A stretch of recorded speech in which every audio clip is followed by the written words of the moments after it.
殿下，父王殿下，父王殿下，陛下，晨儿，御医，御医，御医，御医，陛下，快！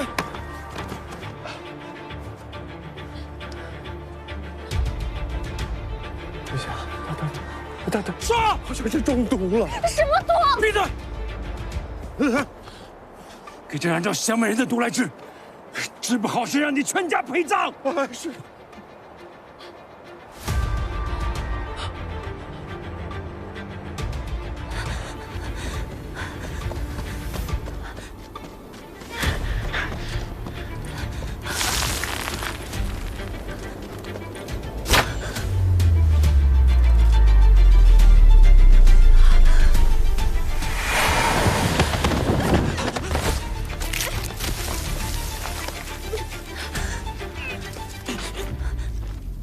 李荣，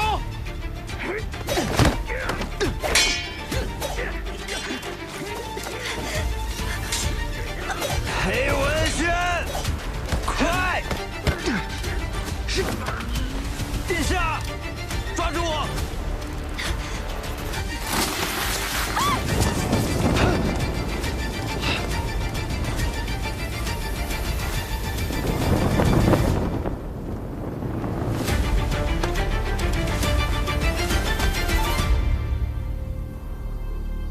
殿下，我总算赢了裴文轩一次。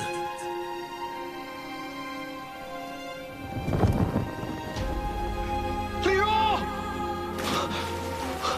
驸马，驸马，你冷静一点，你就算跟着跳也没有用。你现在是殿下最后的希望，眼下最重要的是保住太子。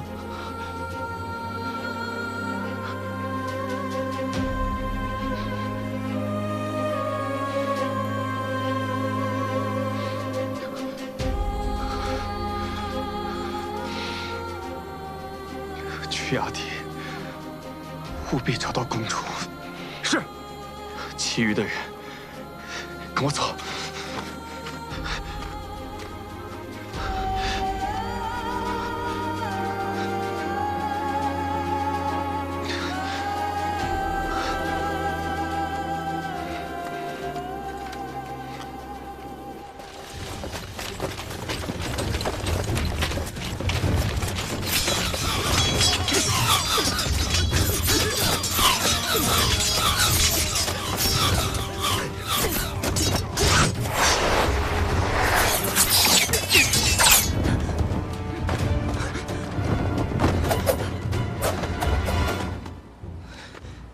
李川，你已经无路可逃，我给你留点颜面，你还是自刎吧。殿下，你先撤。给我杀！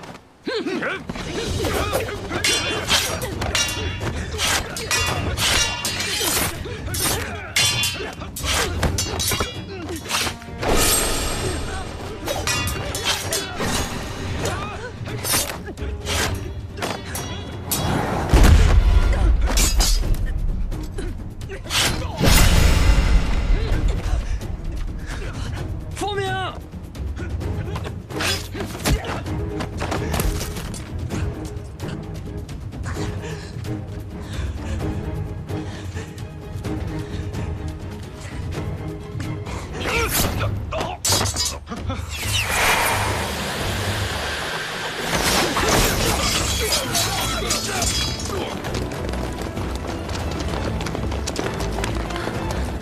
殿下，保护殿下！保护殿下，滚一个！殿下，来，太子，我姐呢？我姐在哪儿？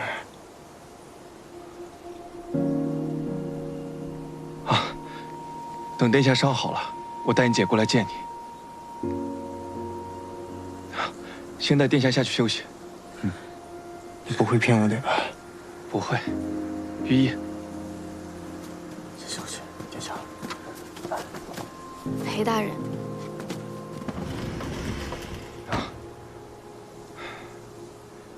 李成并没有死，宫里还得派人盯着。李川的伤势，无论生或死，都不要有消息传出去。啊，还有，通知令飞白的人马，时刻准备提前入境。这些事，就拜托大小姐了。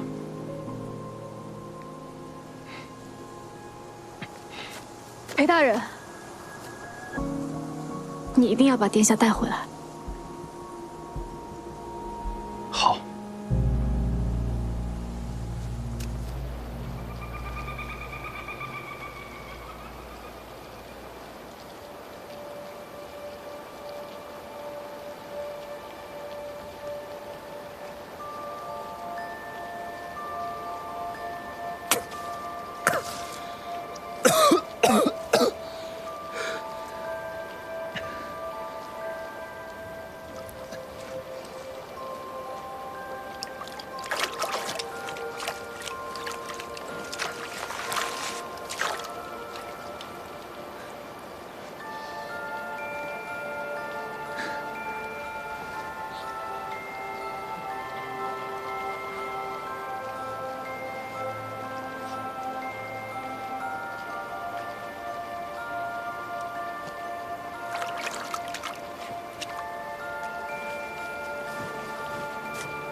放心，我不是要杀你，我还有事情要问你，所以不会杀你。殿下要问我什么？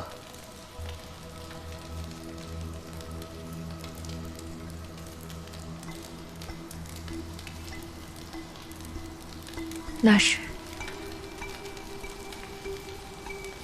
我到底因何而死？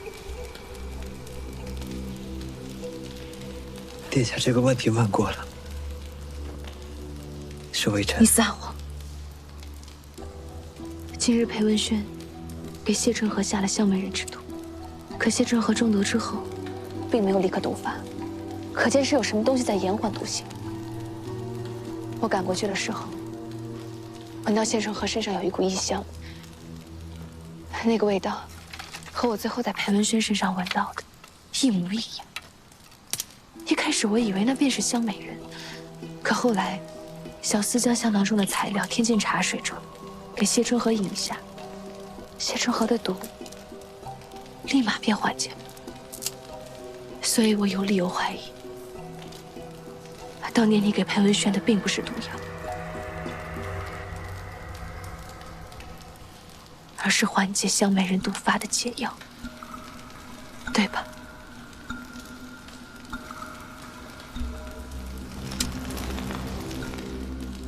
那么究竟是谁杀的我？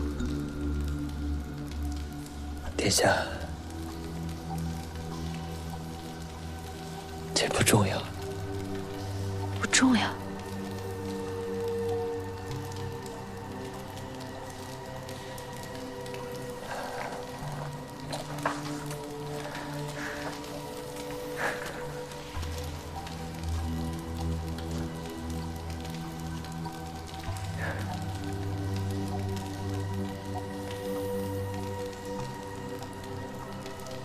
如果不重要，那你跟我回去，我们一起辅佐川儿。殿下，李川，他杀了我全族。可如今的他什么都没有做，为什么不能放过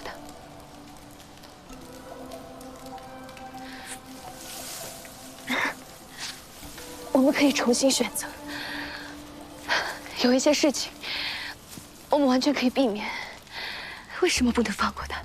我们一起辅佐川儿登基，你当你的苏家家主，我还可以帮你说媒，你娶一个心爱的姑娘。你放心，有我在，川儿不会对世家怎么样。我们一起将川儿辅佐成为千古一帝，这样大家都可以好好的。不会好好的，殿下，您就不必管了。您带着裴文轩离开华境，1年之后，我接您回来。回来做什么？回来看川儿登基吗？他不能登基。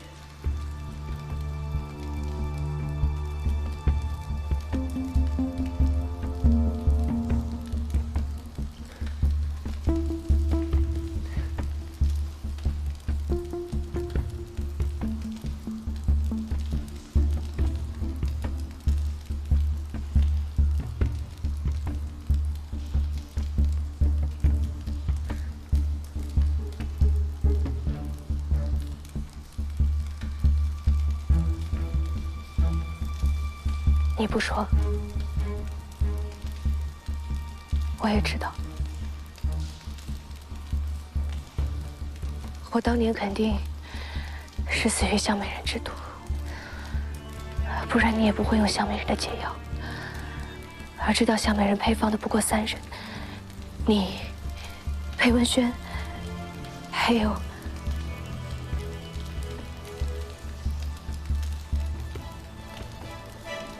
李川。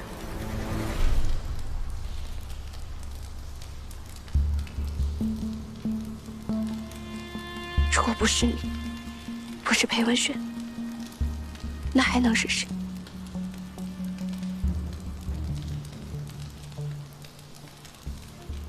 我不是养在屋中的金丝雀，我见过天高海阔，也经历过雨雪风霜。苏荣清，如果你还当我是你的殿下，转过来看着我，看着我。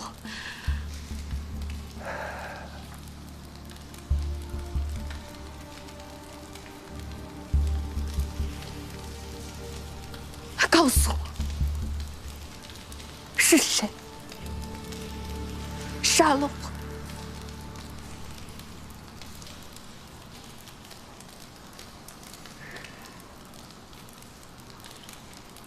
所有人，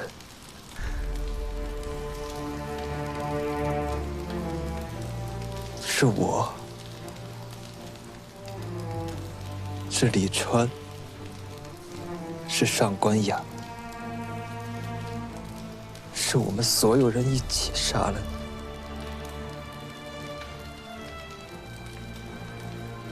所以，殿下，您知道为什么？哪怕也许这里只是一场梦境，我也不可能让李川登基了吗？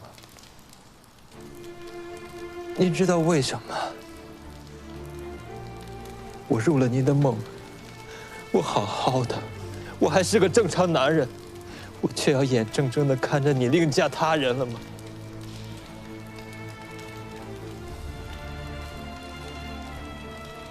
我不想争吗？我不敢争吗？我争不赢他吗？都不是。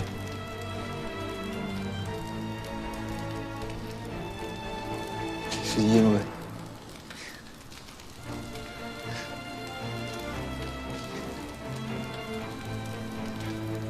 我没资格。我跟李川这样的人，都只配活在地狱里。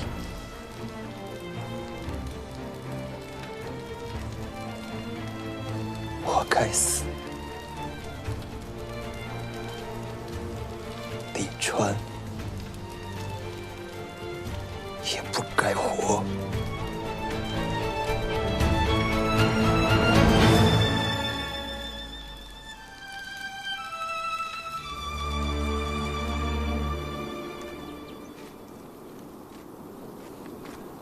公子啊，我带人下去就行。我自己去。不是，哎呀，公子啊，这太高太危险了，你在上面等消息不行吗？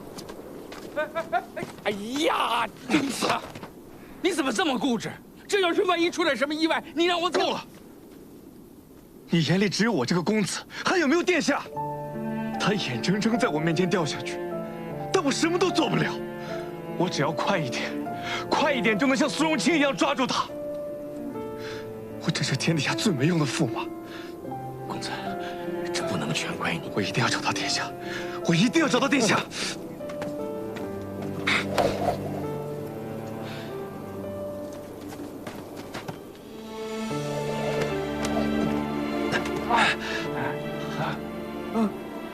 公子，可以稍作休息了。我说了，继续。哎，公子，你等等我。公子，公子，啊，公子小心！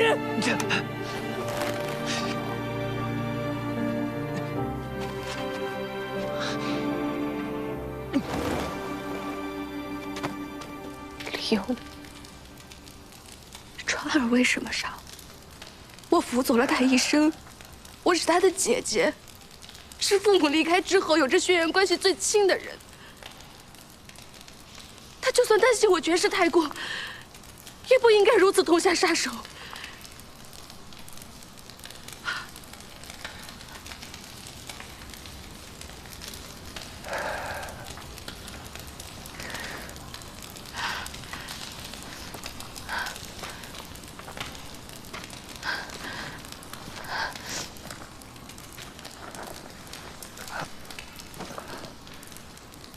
那是德绪10年，殿下在外云游，偶遇一位炼丹师，善炼灵丹妙药。殿下多方打探，上山屡次相请，才将这位炼丹师请下山，引荐给李川。不久之后，李川常感到身体不适，于是开始彻查宫中，最后不了了之。殿下当年敬信的那位炼丹师，死于酒后坠湖。那炼丹师有问题？那个炼丹师是世家精心挑选，由上官雅一手策划，刻意引导，让殿下偶遇的。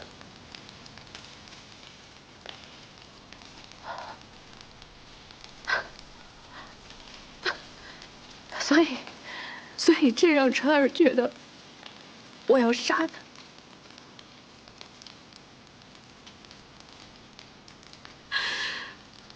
可是他为什么不问一问我呢？如果他问我，问什么呢？如果那个炼丹师当真是殿下故意安插在陛下身边的，那殿下会承认吗？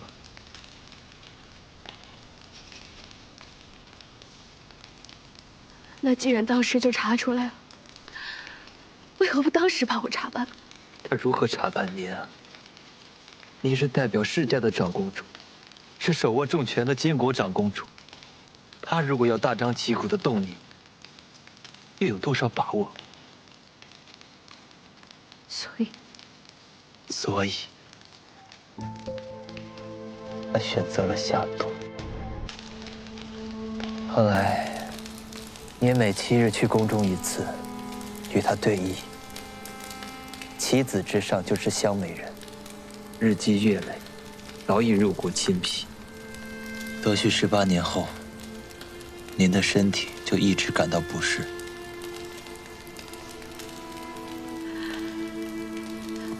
那那从那个时候，你便知道我中毒。是。我把解药放在香囊里，让所有人都佩戴上，延缓毒性。为何不救我？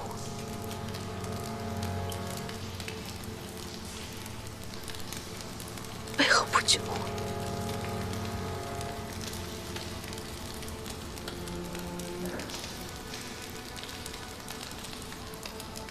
说，你说，到了这个时候还有什么不可说的？是上官雅和我一起决定的，因为我们知道，在你心里最重要的从来不是世家。一旦我们跟李川起冲突，你肯定会立刻倒戈。所以我们决定观望，有解药在手里，为你解毒是随时的事。杀了你，也是轻而易举的。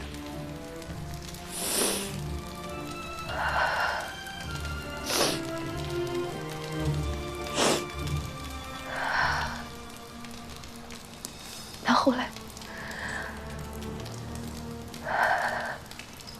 又是谁最终下定决心杀了我？后来，李川日益病重，在你死那一日清晨，陛下，你来了。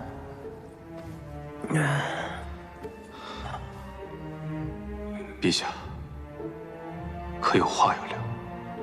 废太子李信，由大皇子李平继承大统。微臣在来时路上便已经备好。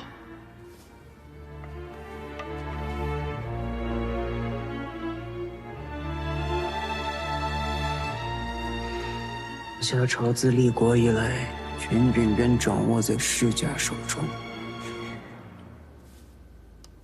我李家虽是皇室，却不过是世家的傀儡。自我父皇起，便试图挣脱世家的掌控。我继承了他未竟的事业，斗到现在，人至将死，才发现我的长姐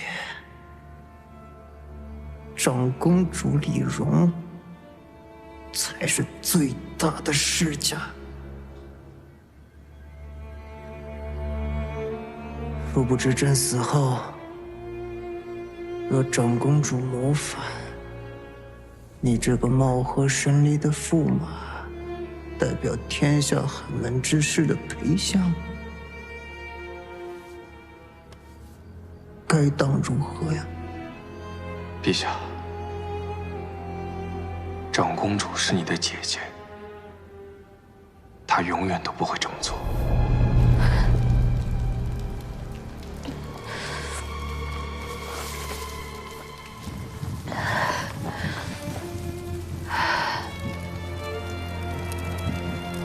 继续。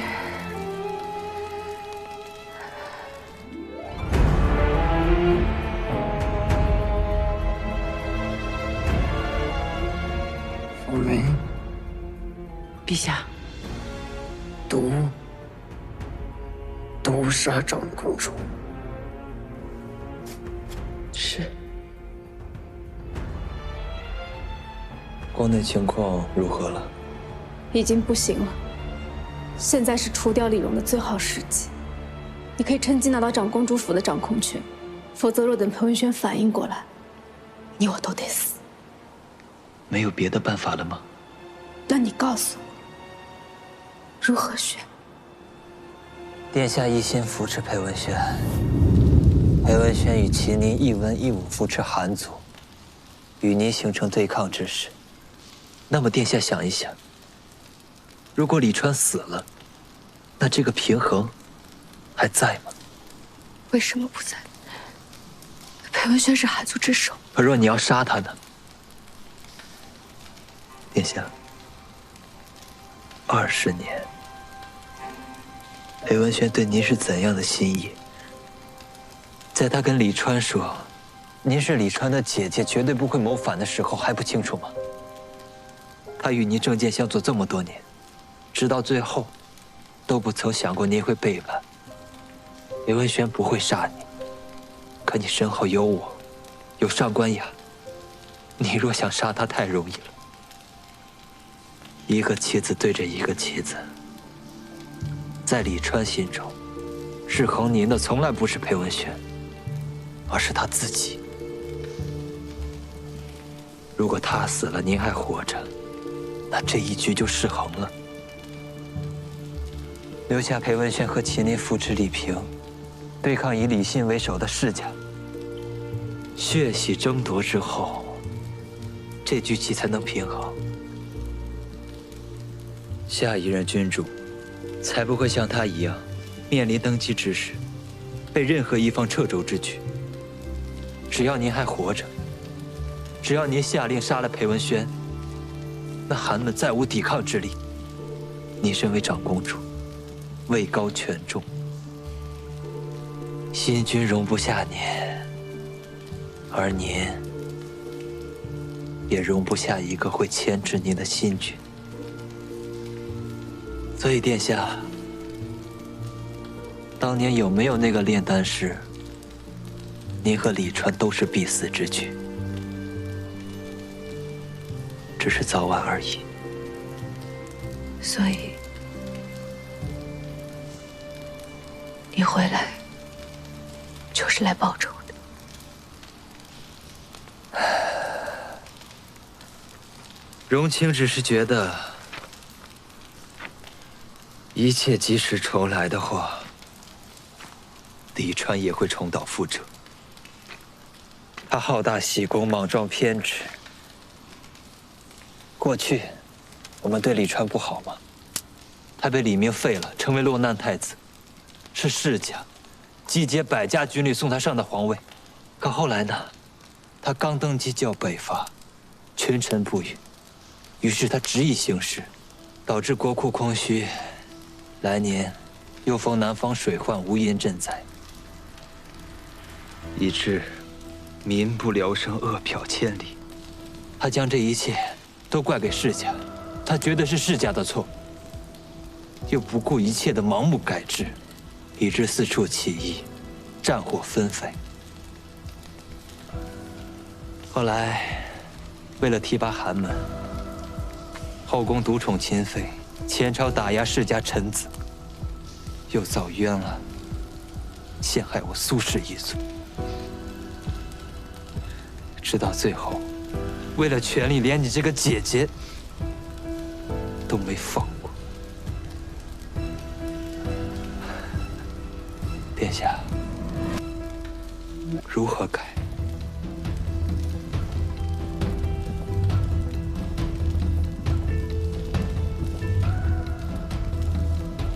我知道，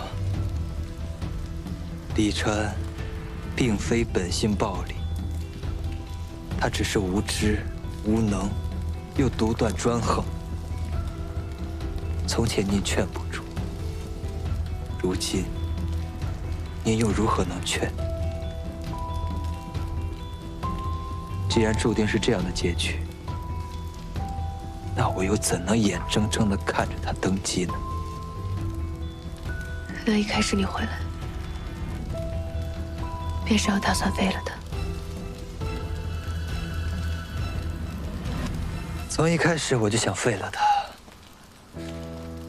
我本来是想，我什么都不需要做，就像以前一样，等李川被李明废了，我不让世家接受裴文轩的游说，我说服父亲接受李成登基。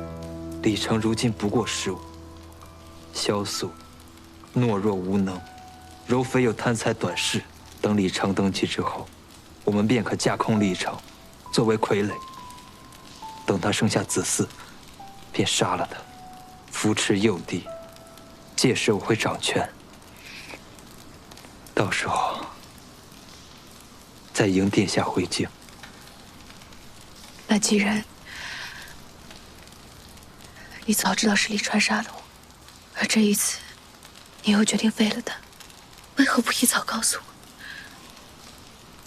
还要在我问你是不是凶手的时候，忍了下。莫不是怕我伤心？殿下这一生没有李川一个亲人，无论我说与不说，殿下都不会因此对他挥刀相向。既然如此，何必多说呢？我若事成，殿下恨我就是了；我若失败，也不损殿下的姐弟情谊。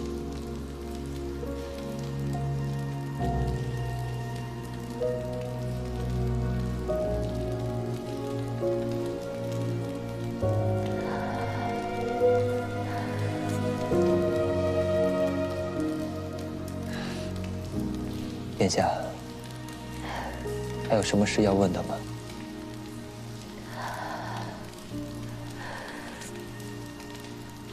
李川不信我，因为他觉得我会为了世家杀了他和他孩子。那你和上官雅呢？你们不信我，为什么？你们还要眼睁睁看着我死，然后再夺走我手中的权利？殿下问这个问题，是真的想知道吗？你说。因为李信不是李川的孩子。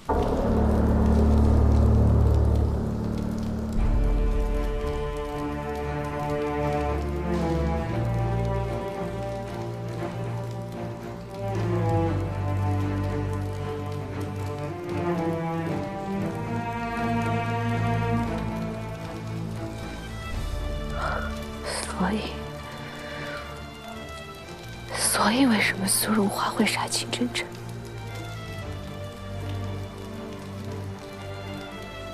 因为他要保护他的孩子和上官雅。为什么李川会用宫刑来羞辱你们苏氏？因为他早就知道了上官雅和苏荣华有染。为什么你和上官雅最后会结盟？因为你要守住你大哥最后的血脉。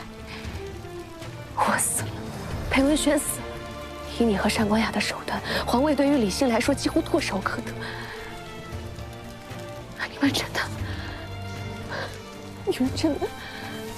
你们真的太恶心，太丑恶。父子不是父子，姐弟不是姐弟，夫妻不是夫妻，朋友不是朋友。过去的一切，就是一个烂透了的沼泽，里面全是恶心的脓水。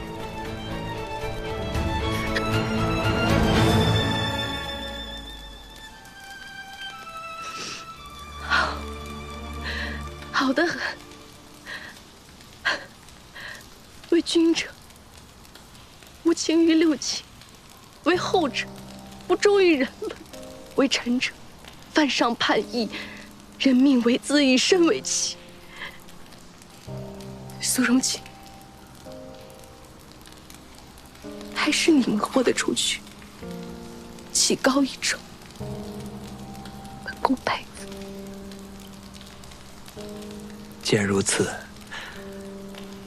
如今已经说开了，微臣斗胆地问一句：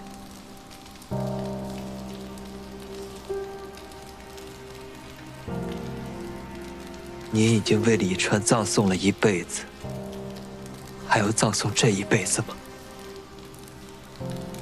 你该死的！当初我就不该救。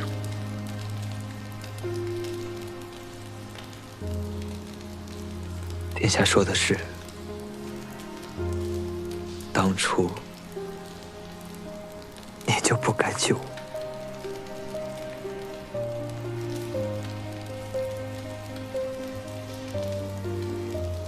等我送殿下到高处，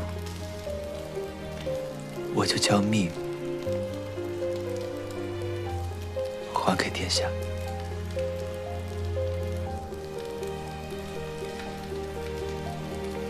所以殿下如何选？柔柔，柔柔，殿下可以慢慢思量。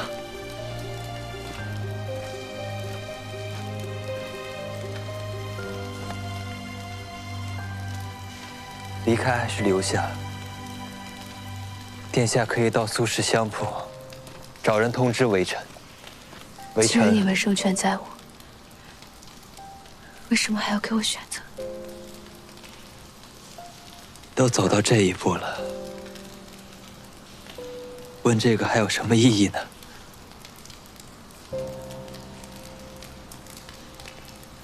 殿下慢慢思量。再会。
蓉蓉，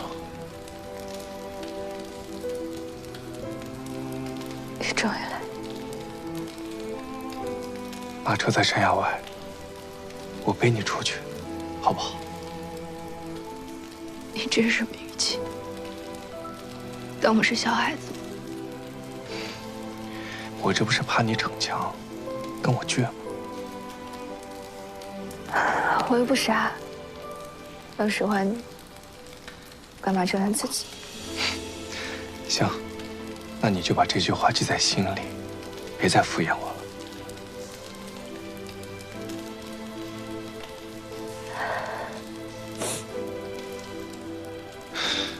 小骗子，上来吧，我背你。来啊！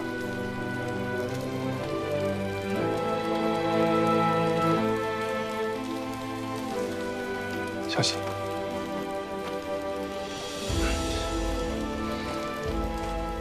你不想问我什么？你想说的时候，自然会说，我不逼你。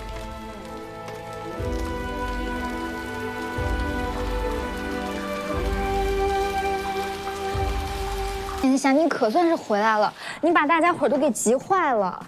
来，小心，慢点。殿下，您是不知道，太子殿下派人来看了好几回呢。要不我赶紧把这个好消息告诉给太子殿下。你去吧，这有我呢。是。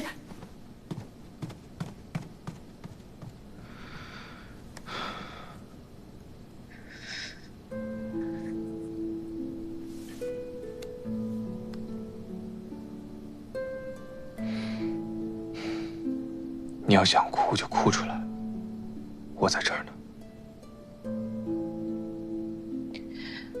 我没事，我想一个人待一会儿。你不用陪我了，我一个人行。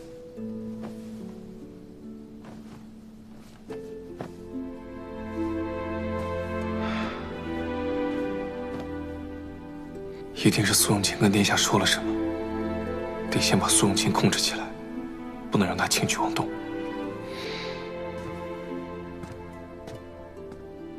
你每7日去宫中一次，与他对弈，妻子之上就是湘美人。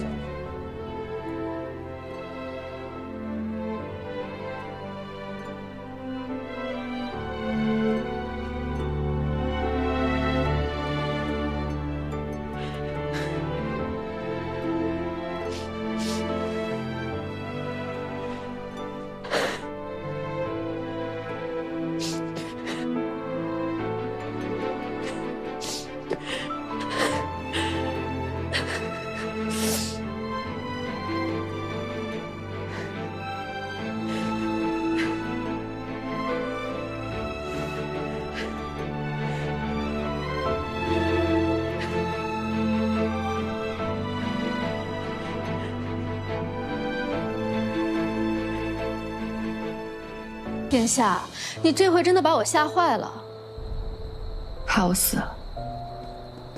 这都什么时候了，你还说笑呢？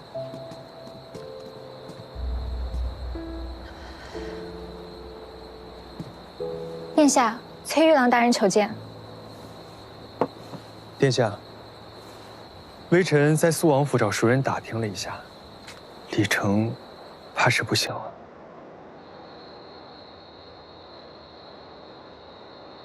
中的是湘美人之毒，宫中御医束手无策。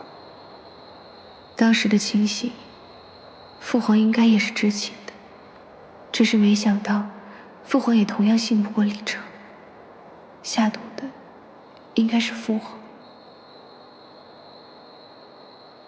这么一来，太子也就稳了。但微臣在前来公主府的路上，看到消失的马车正在前往肃王府，属下猜想，此事或许还有变化。这人都已经死了，还能有什么变化呀？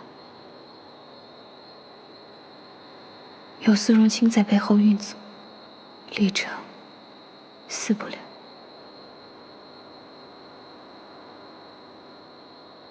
我知道了，你下去休息吧。肃王府不能去了，家你也不能回了。你先下出来，柔妃必定起疑，就在公主府休息吧。谢殿下。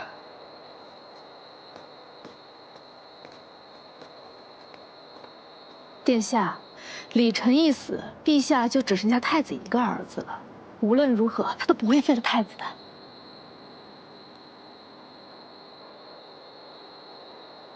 殿下，你怎么了？对，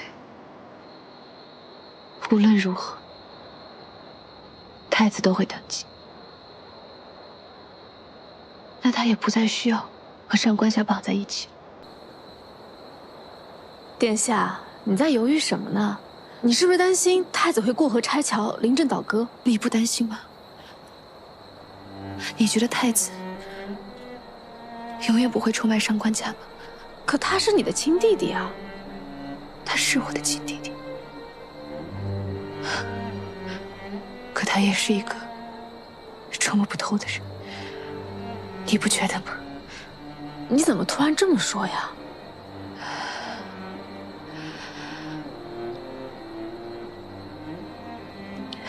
我就是突然觉得，从以前到现在，我好像从来没有看清过他。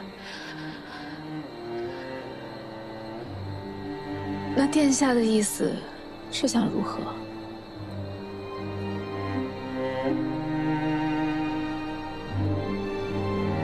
李川心中的那头魔兽，不知何时就会爆发出来，吞噬大夏，吞噬我想保护的人。他太危险了。苏荣清说的没错，川儿不适合称帝。眼下，联合苏荣清选择稳妥的肃王，或许才是最明智的选择。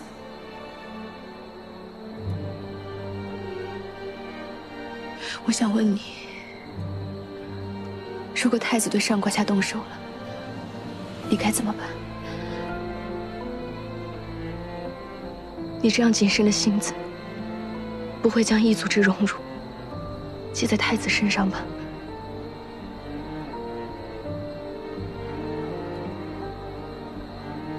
阿雅愚钝，殿下想说什么，不妨直言。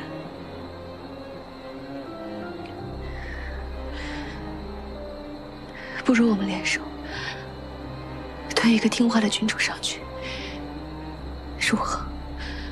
那不知殿下打算推哪位上去呢？肃王、李成。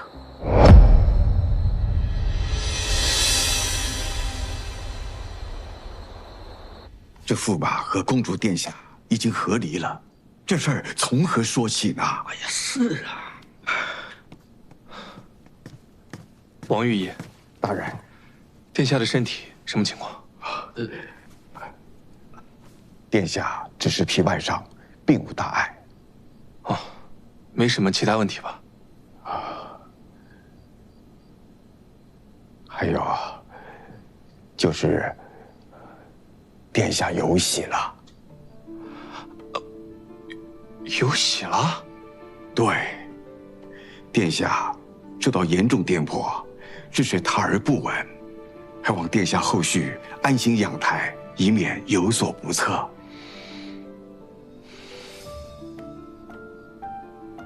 大人。啊，这件事切莫外传，诸位知道？知道。有什么需要我注意的吗？啊，他只是皮外伤，并无大事儿。你们赶紧开个方子，有什么禁忌，然后做什么对孕妇好，都写下来，越详细越好。好，明白。啊，下去吧。哎，等等，真的没什么需要我特别注意的？他只是皮外伤，并无大碍。那下去吧。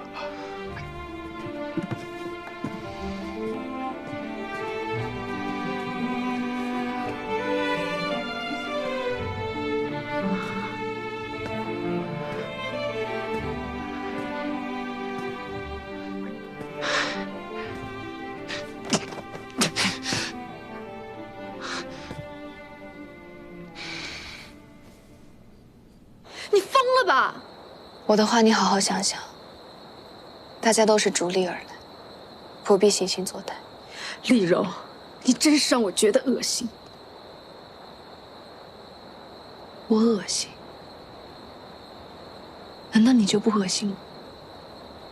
我放弃李川是恶心，你放弃苏荣华就不恶心了吗？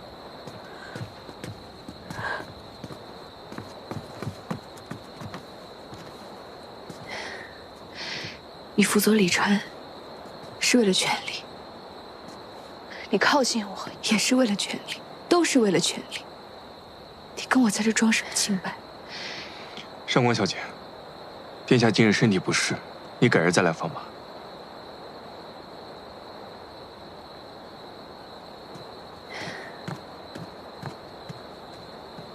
你不必劝我，也别问，我现在不想说。哎呀，我没想劝你，先坐下，坐下，来。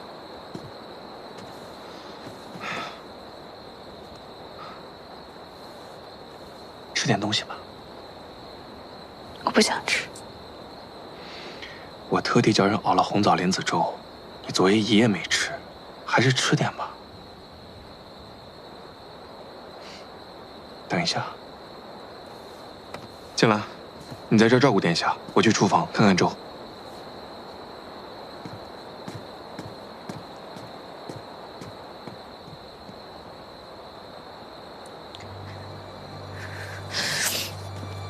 殿下，你现在派人去找苏荣清，把他安全带过来，别惊动府门。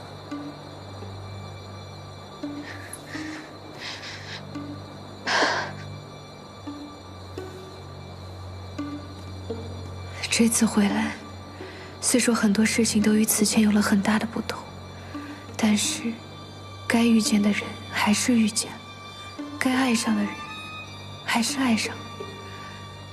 难不成命运是早已注定好的吗？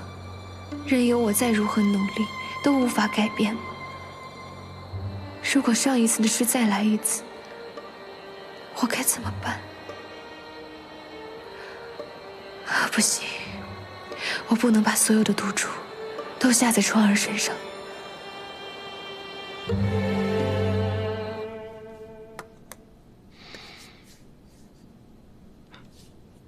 以后这厨房里面，都得自己盯着，哪些能吃，哪些不能吃，都得问我。嗯。这上面的东西是千万不能碰的，记住了。这些都是保胎的忌口。这事千万不能跟任何人说。嗯。如果有什么拿不准的，一定得问我，不要擅作主张。是。去吧。哎，等等，千万记住了。是。不能跟任何人说。是。去吧。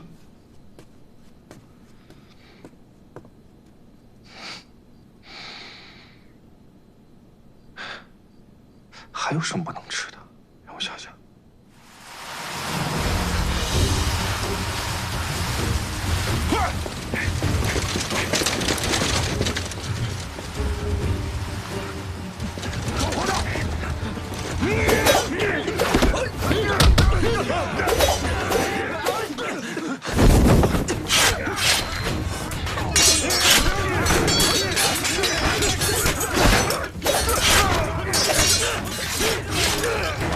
爹，你先走，我断后。这些都是裴文轩派来的人，你小心点。走啊！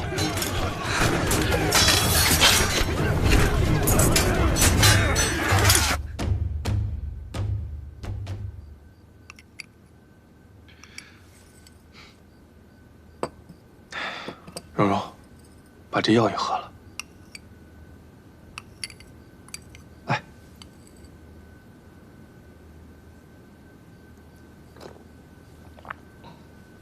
再喝一口。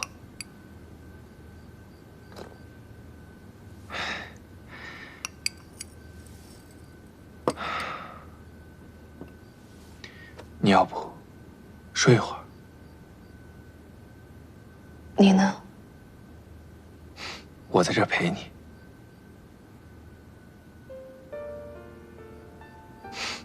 来，小心。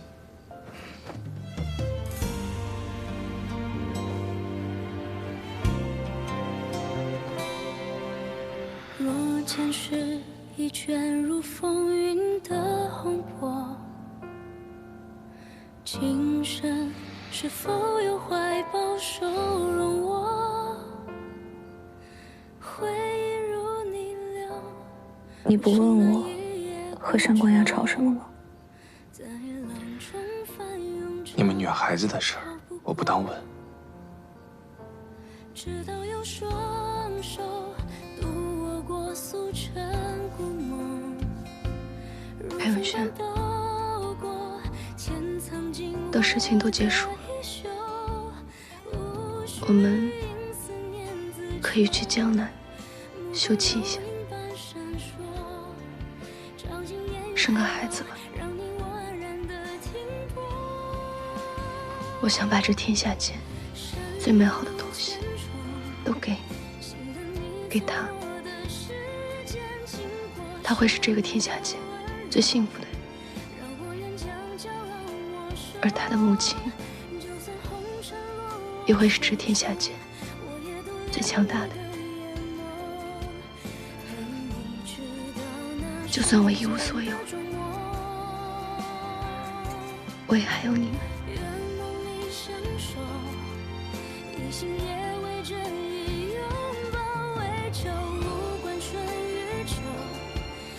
好了，别多想了，睡觉。把手放进去。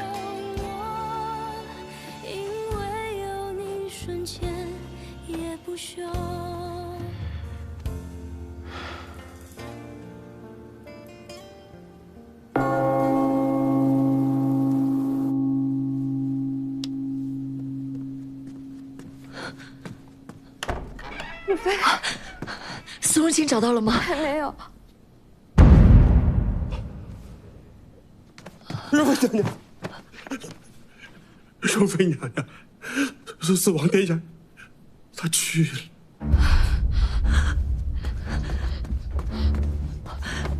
成儿，成儿，成儿，醒醒！啊，醒醒，醒醒！成儿，成儿，你醒醒！你醒醒！醒醒！醒醒！醒醒！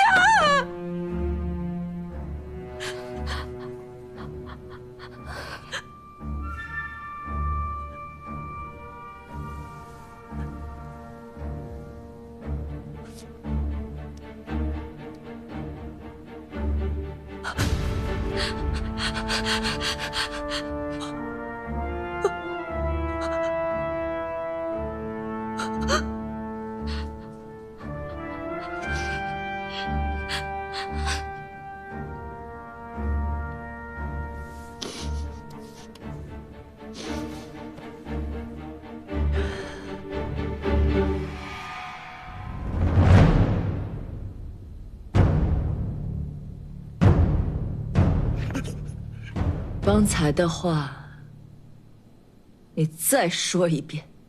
王殿下，他已经去了。胡说！我儿子他不会死。来人，把这两个胡说八道的庸医给我拖下去砍了！殿下，殿下！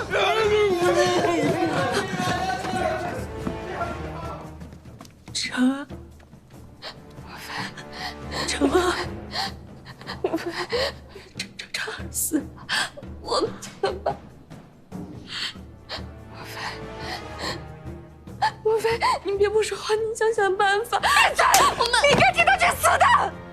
你居然活着，你给我活着，我的成儿！去死了！莫非，你怪我？成儿被父皇下了毒，你都不知道，你怪我？王爷，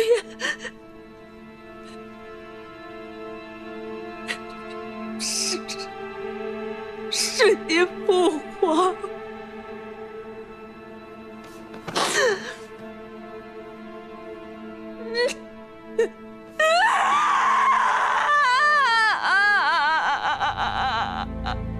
萧将军到。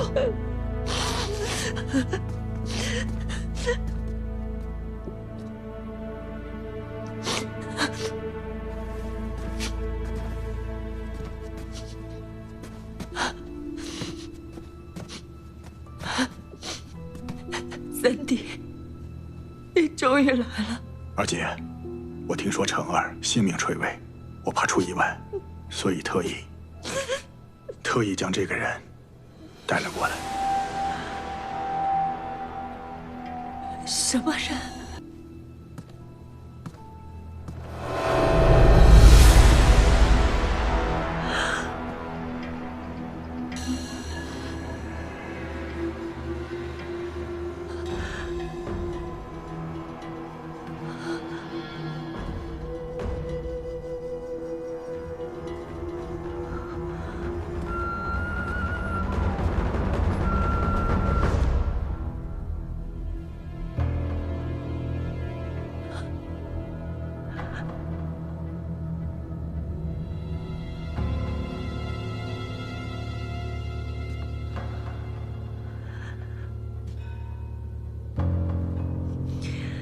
这替身，你找的？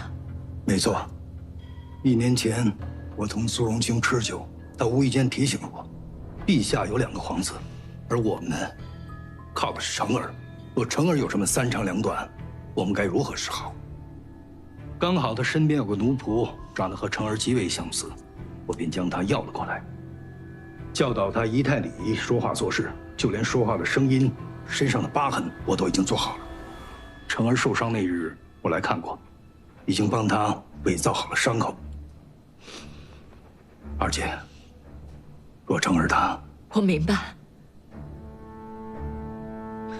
将人留下，需要的时候我会用的。而且，若是用了这个替身，咱们就等于和苏荣清绑在了一起，算是赌一把。他一心辅佐成儿，无论他要的是什么，最好答应他。现下，成儿能登基，你能坐上太后的位置，比什么都重要。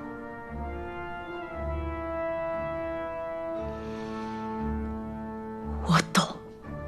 而且，我还想唠你句实话，成儿需要我处理吗？处理？怎么处理？我会找一个没人的地方，一把火烧了。二姐若想他，我会把骨灰带回来。烧了！他是肃王，是皇子，你们要把他统治的不是成儿。这才是本宫的儿子。母妃，母妃，母妃，我求求你，这是成儿，这是成儿啊！母妃，你把他抛在荒郊野外，至少给他一个全尸。母妃，母妃，现在什么时候了？他死了。如果我们要给他留全尸，就是给我们留把柄。如果有人把他的坟给刨出来问他是谁，你要如何作答？我求求你，那是我们的成儿，成儿，我的成儿，母妃。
苏大人，快走！我们是来保护你的。谁让你们来的？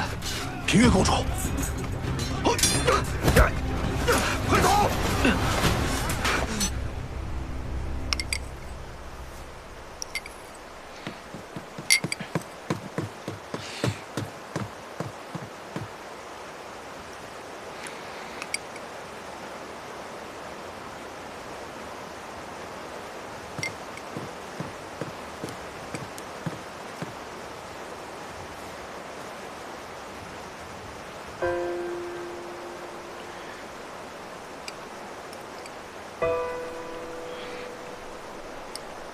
哎，你一会儿回吏部吗？我不回吏部了。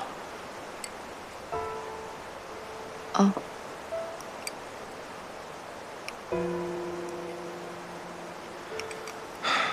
不过我有其他事，还是得出门一趟。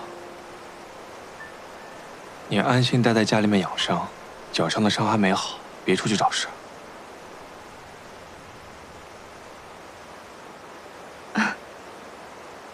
你这话说的，什么叫我出门找事儿？眼下又没我的事儿，我出去干嘛？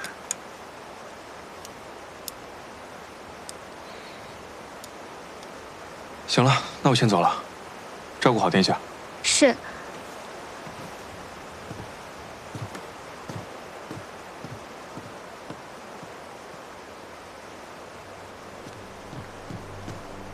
殿下，外面传来消息，苏大人刚露面，便被驸马的人追着逃进了密林里，现在还在大力搜捕中。下面的人问，是否要与驸马的人发生正面冲突？殿下，此事真的不知会驸马一声吗？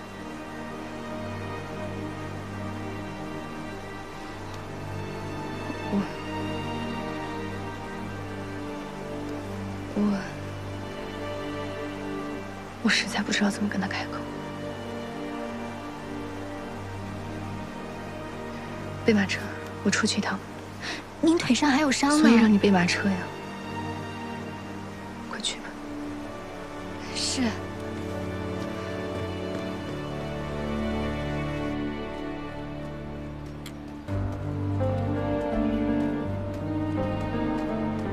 其实苏荣清说的也没错。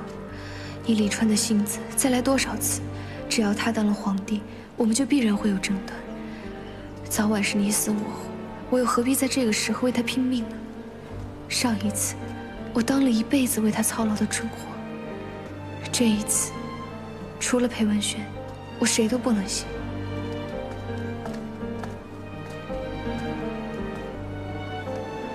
殿下，外面霜寒露重，不宜出行，您还是回去吧。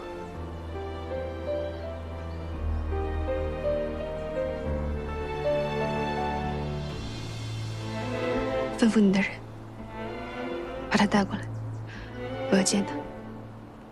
察觉到殿下的人在附近之后，我已撤回了我的人手，而且苏氏也已派出人手，他的安危不需要殿下来担忧。我有话同他讲。静兰，带殿下回去。你什么意思？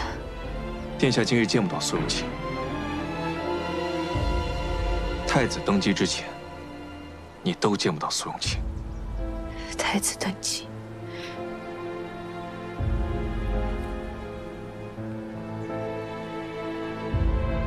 好，我回去。你一定有许多话想问我，我回去。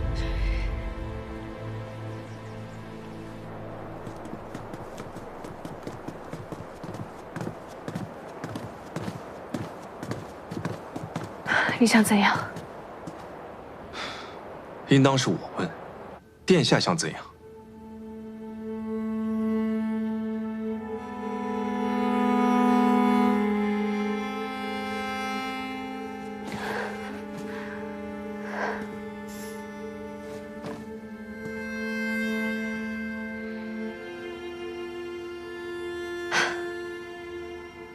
我知道你是李川好友，你一直支持他。那今日我们开诚布公的讲，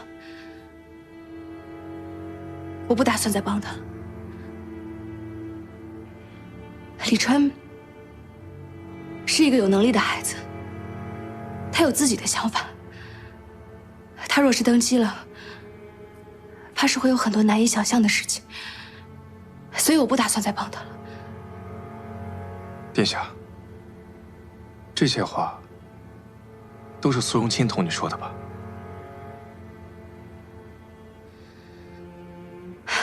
现下，与其将赌注放在李川身上，不如放在李成身上。李成需要依赖别人，可李川不一样，只要他愿意放弃我，放弃上官氏，他就可以得到父皇和寒门的信任，顺利登基。所以现在是我和他都在做选择。他选择放不放弃我，我选择放不放弃他。但是殿下，你在他放弃你之前，先选择了放弃他。我不可以吗？你也怪我，你也觉得我不应该争取自己想要的生活，我就应该为他赴汤蹈火，为他送死，为他肝脑涂地，粉身碎骨，不要求半分吗？可是凭什么？我当年已经为了他嫁给韩族出身的你，我为他殚精竭虑20年，我为他付出了一辈子，可得到什么了呢？我这一次只想为自己而活，不可以吗？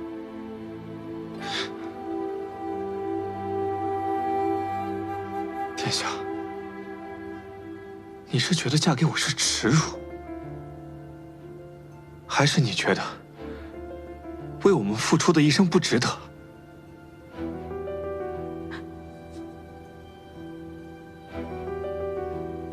是，但不是为你们，是为他们不值得。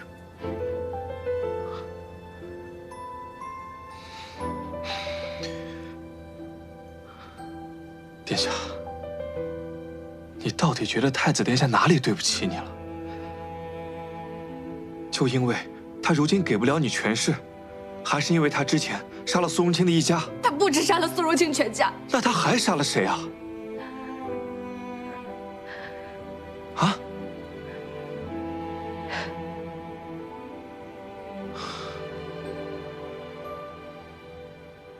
还有我。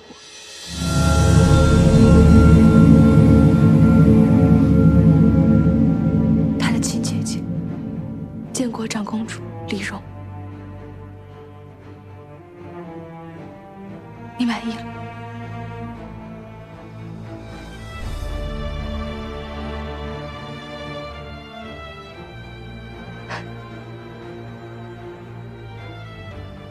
我是识人不清，我引狼入室，众叛亲离。我所有为之付出的人都背叛我，所有爱的人都恨我，我一辈子活得像个笑话。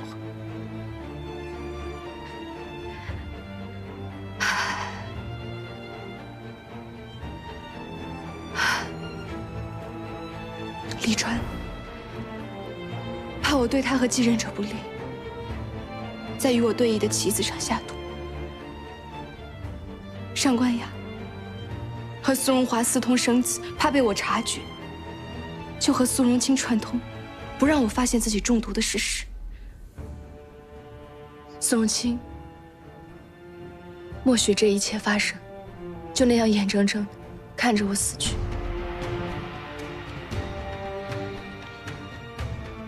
没有人相信一个长公主在意感情，没有人相信我会放他们一条活路，所以他们所有人一起杀。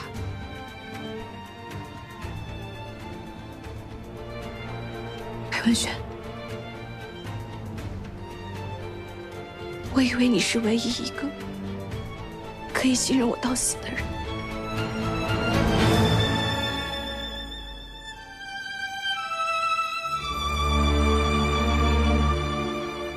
没关系，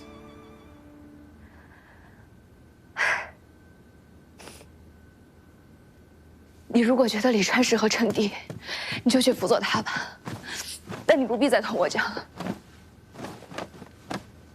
我没有亲人，没有朋友，我谁都可以没有，我也可以没有你，我只要有权利就够了。你走吧，我现在不想见到你。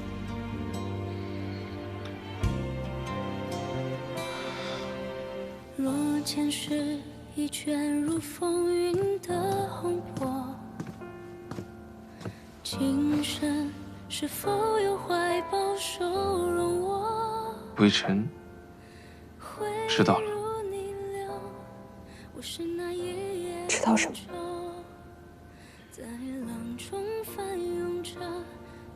微尘知道错了。直到有双手渡我过素尘故梦，如风般包裹天苍。微尘还知道，殿下想要的就是微尘在身边而已。我不想。那是微尘想要陪在殿下身边，微尘离不开殿下，行不行？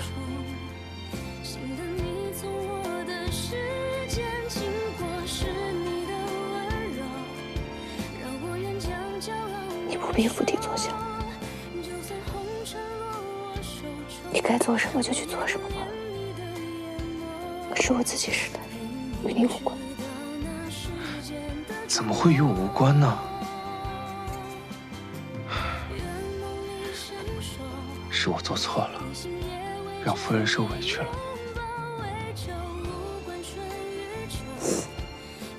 哎，不过这事儿也不能全怪我，我自己媳妇儿都跟别人跑了，我能不着急吗？你少拿这种无关紧要的事情搪塞我，你就是想让我跟李川一直绑在一起，免得你为难。我怎么会希望你跟李川绑在一起呢？他跟我又没什么关系，你才是我的媳妇。那你刚刚同我吵什么？还让人对我的人拔刀。我不是说了吗？我以为你跟苏荣清达成了什么合议，你会跟苏荣清跑了。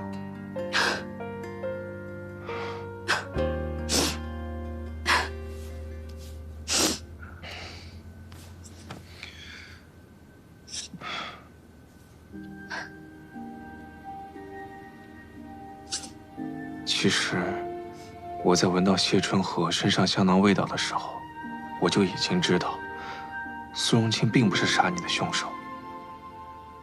但我还来不及跟你说，你们俩就已经坠崖了。那又怎么样？是苏荣清对你情深意重的，你跳崖，他能毫不犹豫地跳下去。而且你们两个共处了一晚，那我想要的不就是一个结果吗？你又什么都不说，哎，我最介意的呢，是我作为一个丈夫，看着你难过，但什么都做不了。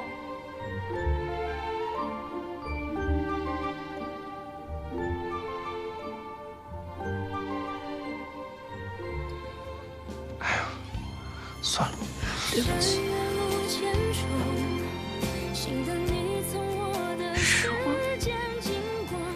是我想的不够周全。你做的已经很好了，是我不够体谅你。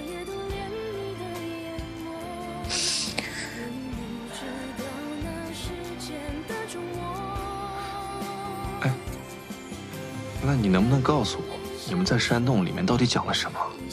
我来帮你分辨一下，这苏荣清到底有没有骗你？啊？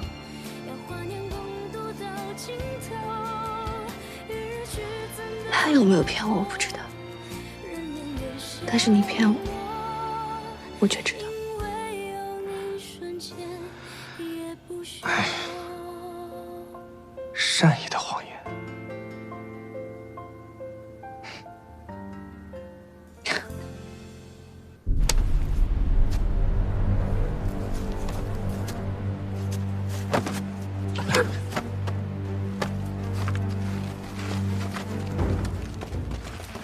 陆星，陆星，寿星，你没事吧？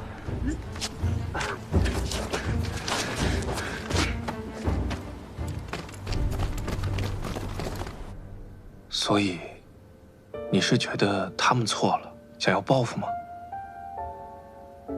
没有，他们没错，是我错了。你有什么错？生在皇家，想要权力，又放不下感情。我以为自己足够理性，但是，这就是我的错。但我这辈子想为自己活，我不想再输。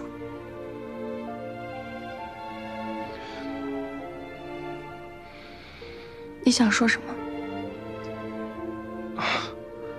我是在想，当真有像皇后说的那样，只在乎权势，不在乎其他的人吗？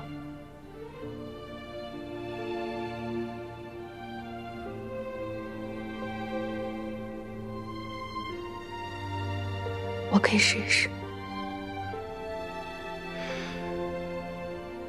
那不如我跟你讲一讲我所知道的事情，或许你会有不一样的想法。你似乎知道许多我不知道的事情。殿下应该是知道个大概的，但你知道，只知道大概和知道细节是截然不同的。那你说吧。我花了5年的时间追查苏荣华，才得知苏荣华与上官雅的往事。有一天，你同我说，你遇到了一位姑娘，那位姑娘女扮男装在赌场里赌钱，她与你赌了10把，她还约你来日再赌，可是她又输了。那天，你笑得很开心，说这个人很有意思。后来你就经常跟我提到她，你说人家不愿意搭理你，还老去逗人家。人家为了躲你，就换一个赌场，追到一个赌场，换一个赌场，你追到一个赌场。烦人！哎，别走啊！有一天，在你回家的路上，给我使劲打！谁都给你，能不能给我打？你心中不甘，于是暗中设计，在人家姑娘去往斗鸡的路上。你是谁啊？你到底想干嘛？王没有，还能干嘛？我告诉你，我是上官家的大小姐上官雅。你现在把我放了，你想要多少钱，我还能给你安排。我们不求财，只求色。臭流氓！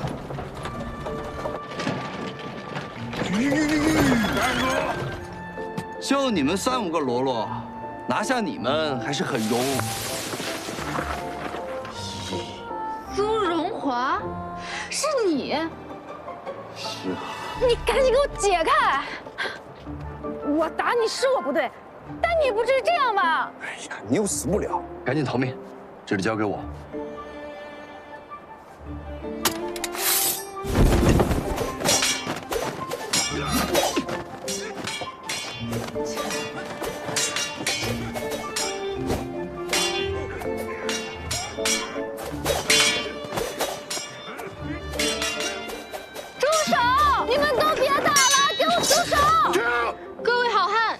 你们劫道无非是图个钱财，我们呢是华金苏家人。倘若你们伤了我们，即便得了今日之钱财，他日苏家必定倾全族之力追杀你们。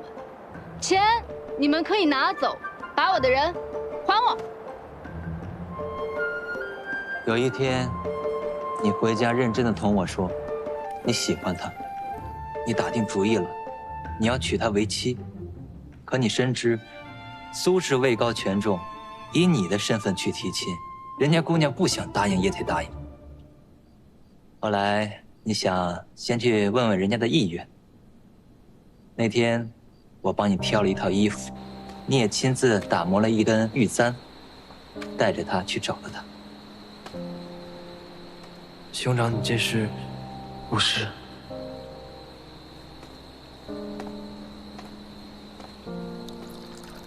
自打那天起，你便不再出家门。直到一次宫宴，你身为苏王老师，被逼着出席。宴会之上，苏荣华看见了上官雅。宫宴。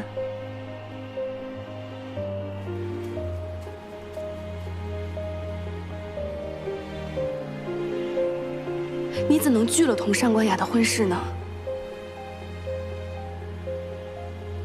川儿，你是太子，不可如此任性。我已经在这深宫泥足深陷了，为何还要拖无辜之人进来？殿下，为何不想成婚？我看得出来，雅儿并不喜欢我，也不向往宫廷。我一个人在这儿已经很可怜了，何必再多搭一个人？人人都说我是太子，说我高贵，可什么都由不得我，什么都不是我选。说实话，我没有感受到太子带给我的任何高贵。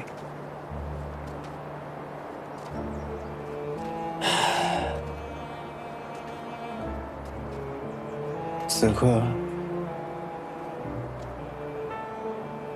我好想寻一个解脱呀！他那就是小孩子话，上官雅就比他成熟得多。是啊，而且在宫宴之上，上官雅和苏荣华从头到尾没讲过一句话。但也正是因为这个宫宴，苏荣华知道了上官雅拒绝他的理由，自然也是不会轻易放弃了。人一旦有了目标，总想试一试。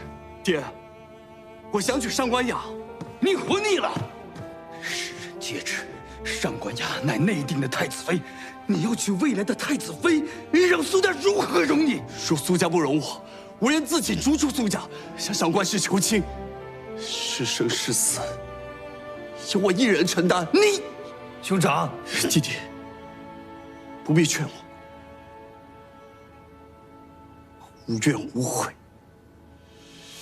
今有不孝子孙苏荣华，自请出族，按苏家规矩，杖刑，赶出苏家。如此，你可服？虽死不悔。兄长，你连我们都不顾了吗？还望弟弟成全。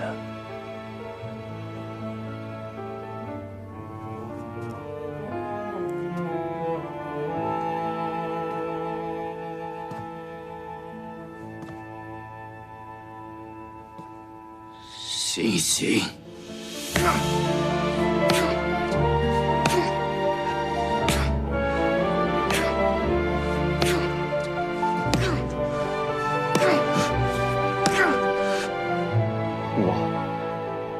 我进来也生过此念，后来呢？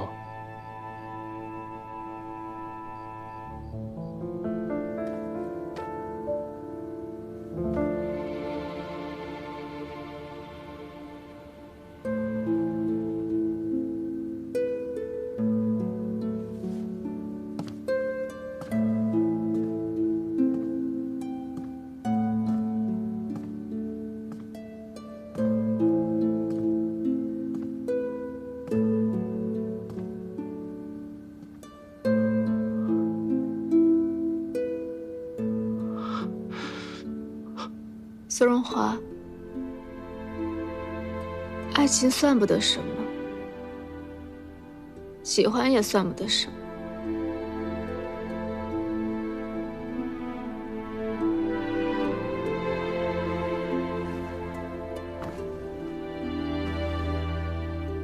我们活着，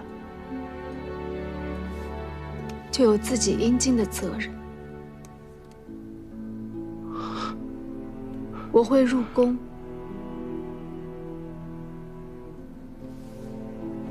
会成为太子妃，成为未来的皇后。以后的我，你不会喜欢的。你就当没见过我，离开华京吧。走得越远越好，尽可能去多一些的地方。你看过的山水，就当为我看了；你做高兴的事，就当是为我做的。如果有一天，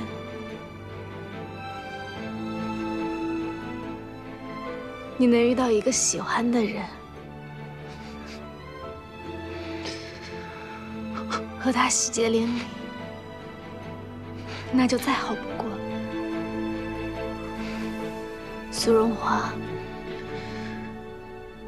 你放过我吧，也放过你自己。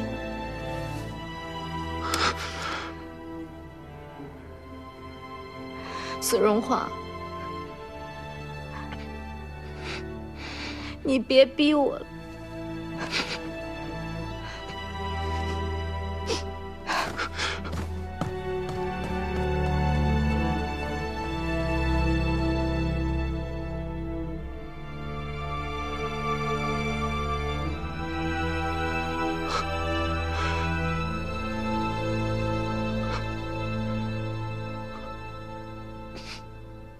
你怎么舍得逼他呢？为何我眼前的你，就像是会卜算一般？你故事中的苏荣华想要做的，都是我计划中的。可最后真的会走到那一步吗？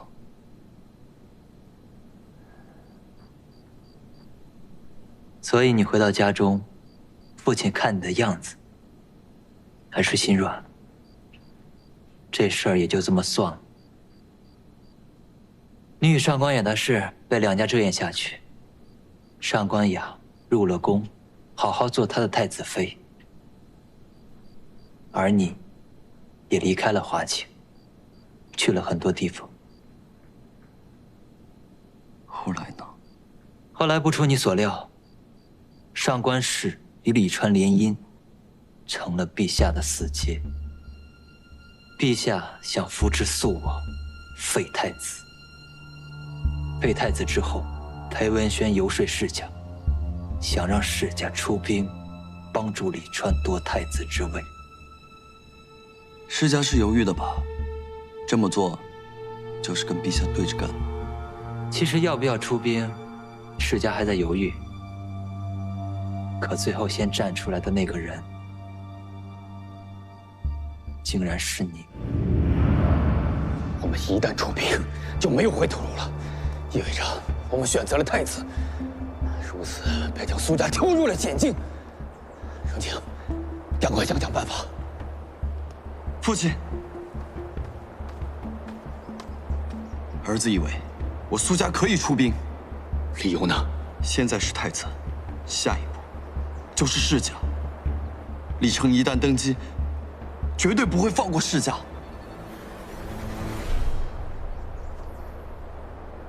可我深知，多少理由都遮掩不住你内心深处那点不应有的念头。你其实是在担心上官雅。我不会拿苏轼为我一个人的感情做赌。你不是在赌，只是刚好这个决定更合适。你选择的没错，扶持李川，在当时看来，的确是苏轼要做的选择。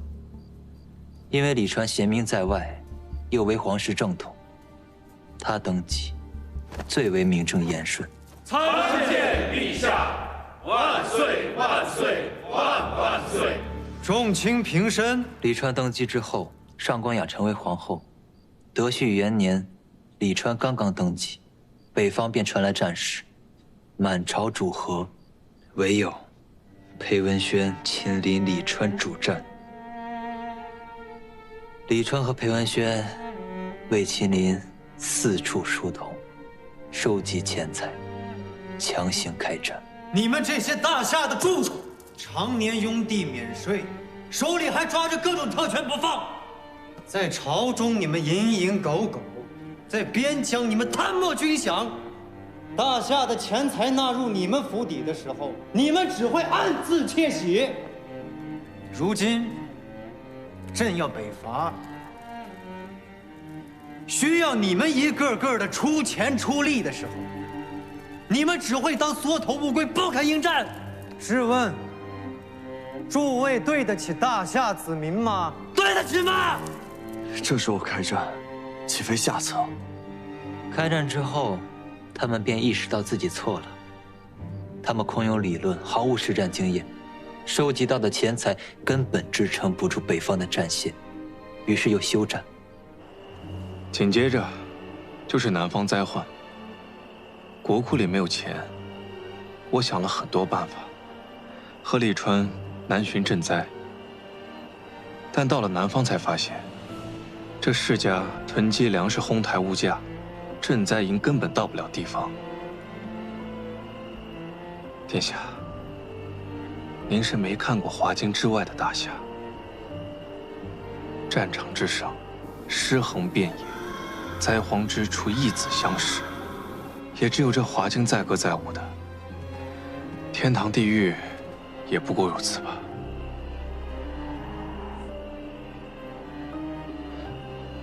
不过那时候的我们，的确幼稚又冲动。回去之后，为了拯救南方灾患，便开始制定计划。这时候，李川动了心思。他要做什么？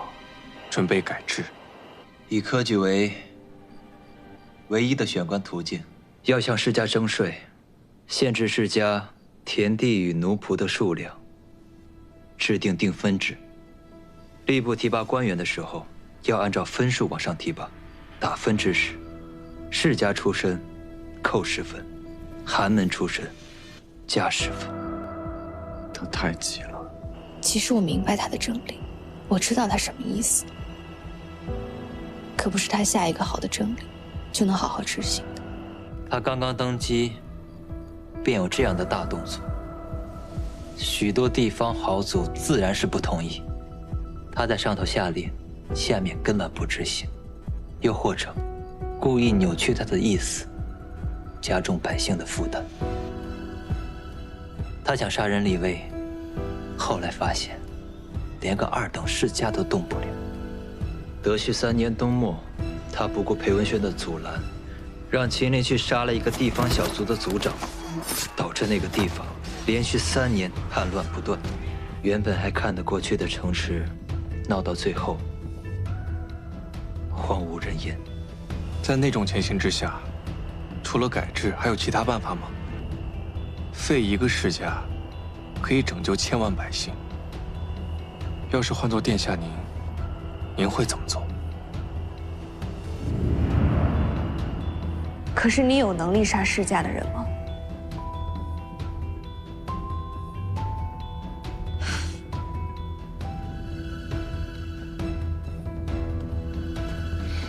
殿下，陛下，你也走吧。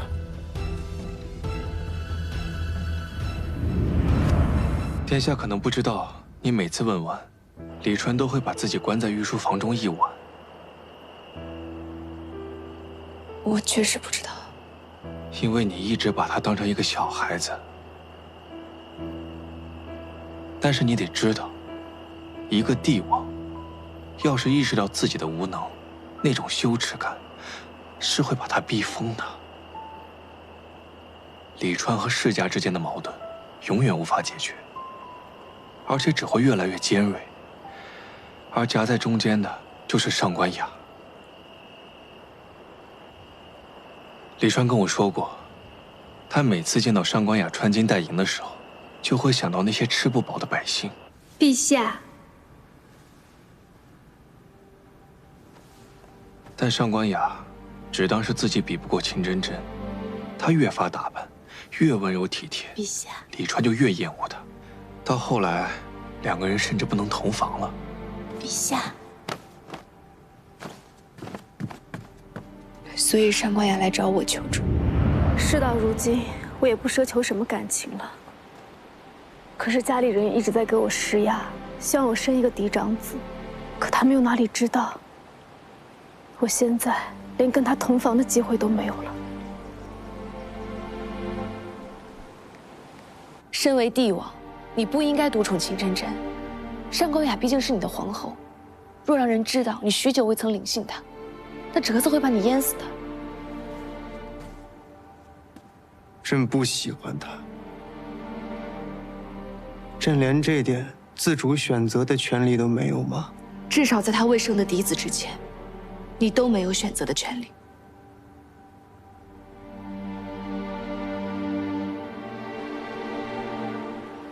您是一国之君，上官雅是您的皇后，去琼华宫生一个嫡长子，也是你应尽的责任。八姐，你说我和那些青楼里卖身的娼妓有什么区别？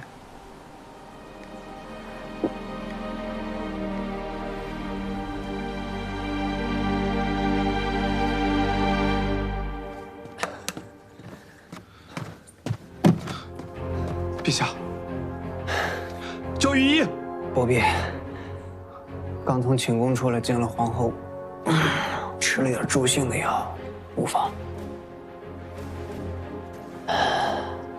陛下，你这……朕已经完成了长公主交代的事情。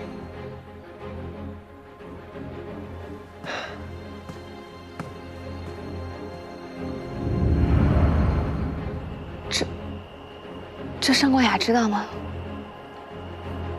他应该知道吧。其实上官雅也用药了。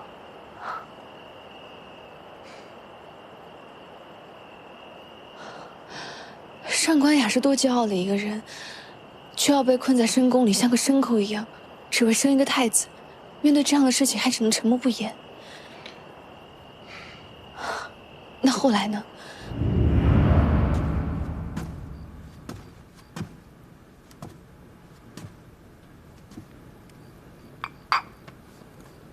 陛下，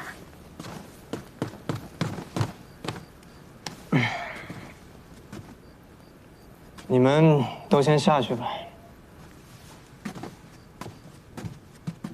你不必如此，起来吧。谢陛下。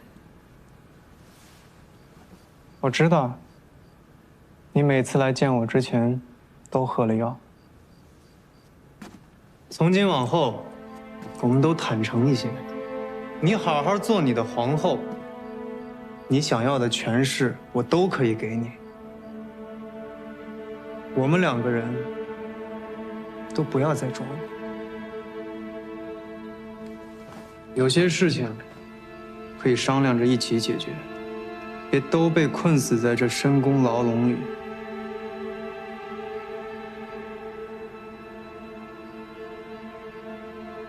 往后我的事情，你便不要再管了，如何？可是陛下，我抛却了自己，抛却了本该属于我的爱情，来到这深宫里，不是为了听陛下跟我说什么各自安好，我也不是为了来成全陛下的，不是为了来成全陛下那所谓的爱情。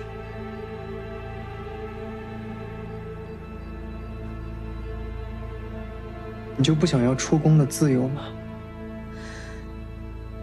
那你想要什么？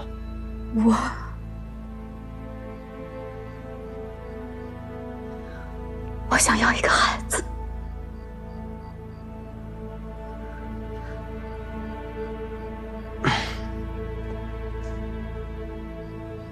来人，上酒。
陛下，陛下，此前是臣妾不对，往后您爱去谁的宫里，我都不管。但我需要您给我一个承诺。除了孩子，你还想要什么？皇后之位。这没问题，只要朕在位一天，都只能你是皇后。多谢陛下。孩子的事儿，我会协同你一起完成。那希望陛下能将下一个同房日留出来。好，朕知道了。陛下，皇后娘娘，太医署来人说秦妃娘娘是喜脉。喜脉？快带朕去看看。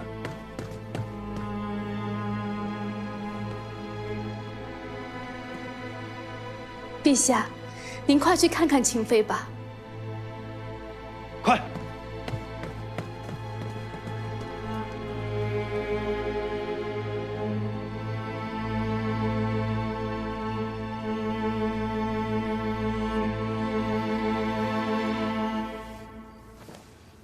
为何如此急着见面？陛下已经下定决心，不会再捧后宫里除了秦妃以外的女人。京城秦妃已确认怀有身孕。文氏，于是让我起草册封圣旨，准备立李信为太子。可谁知道这时候民间谣言四起，说一只怪鸟落到了清风观门口，这只怪鸟是凤凰，有废后之兆。这世家听到了之后又忍不住了，于是就由宋荣华亲自出手，毒杀了秦真真。你本想毒杀李萍的，但秦真真日夜守护着李萍，与她同吃同住，每一口饭、每一口药、每一口水，她都要先尝过。最后，秦真真先中了毒，她保下了李萍。我竟然对一个孩子下手了吗？兄长，不必如此自责。你只是受了上官旭的蛊惑，秦真真死后，李川心里最后一点对世家的容忍都已经没有了。不仅仅是因为宠妃的死，也是因为他第一次清楚地认识到自己的无能。他要被逼疯了。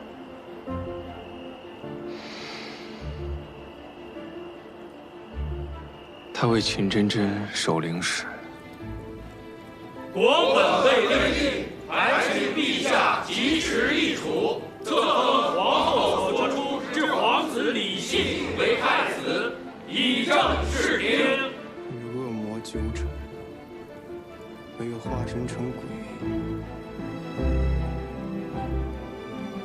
又赢了奖。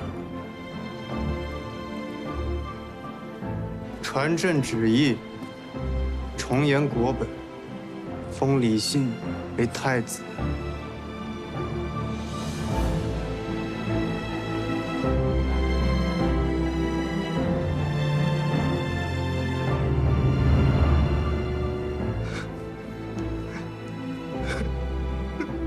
赶紧跟我回去吧。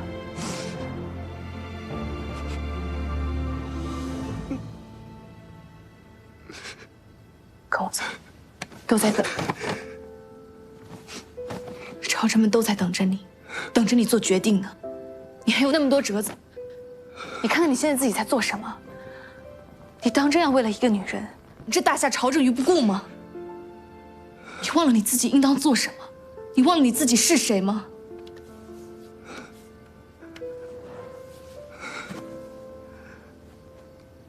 我是谁呀？你是帝王。不，我是李川。李川，我是李川。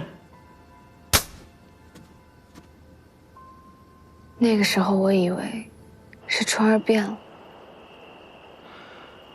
世家也以为这是李川的妥协，但实际上，从那以后，李川就变成了一个暴力之君，喜怒无常，苛捐重税，重用寒门，滥杀世家。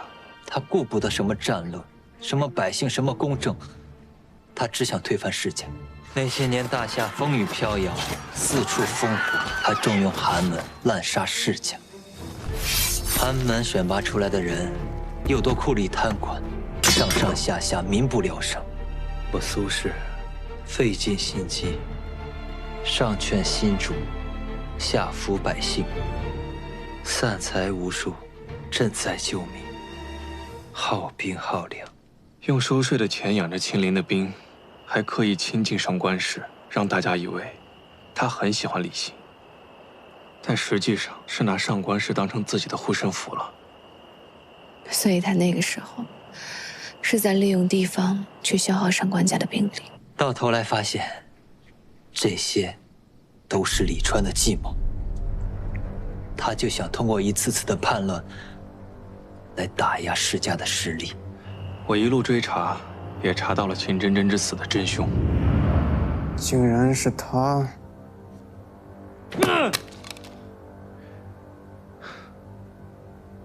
陛下，您如何打算？陛下为何叫我们在这里相见？我也不知啊。姑母，雅儿，姑母，不是你叫我们来的吗？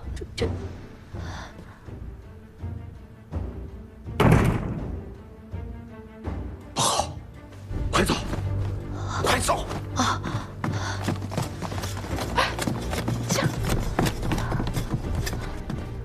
川儿，你这是要做什么？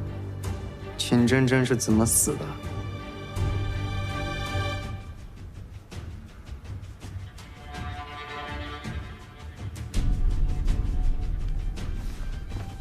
他到底是谁的儿子？陛下，我不懂你在说什么。陛下，这是您亲生的儿子呀！川儿，此次一事事关国本，若无实据，不可胡说。都不说什么。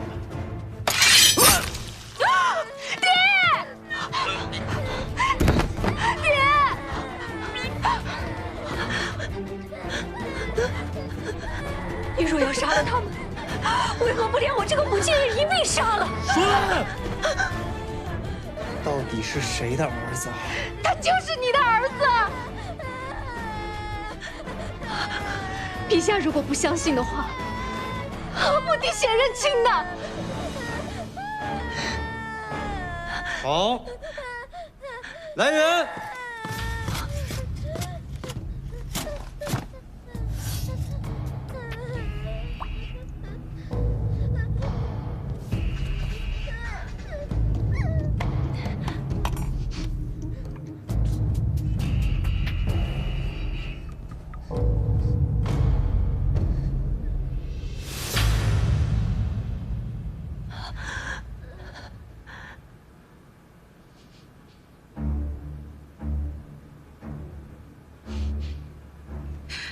陛下，你可还有话要说？你答应过我的，无论何时都不会废我。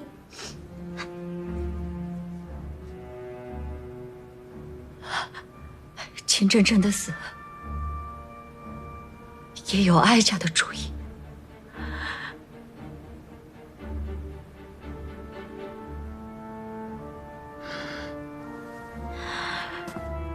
若以我的性命换雅儿和馨儿之命，你可满意？你为何要杀他？为了上官家。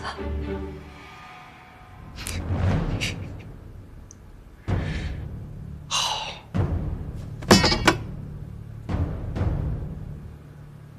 我成全你。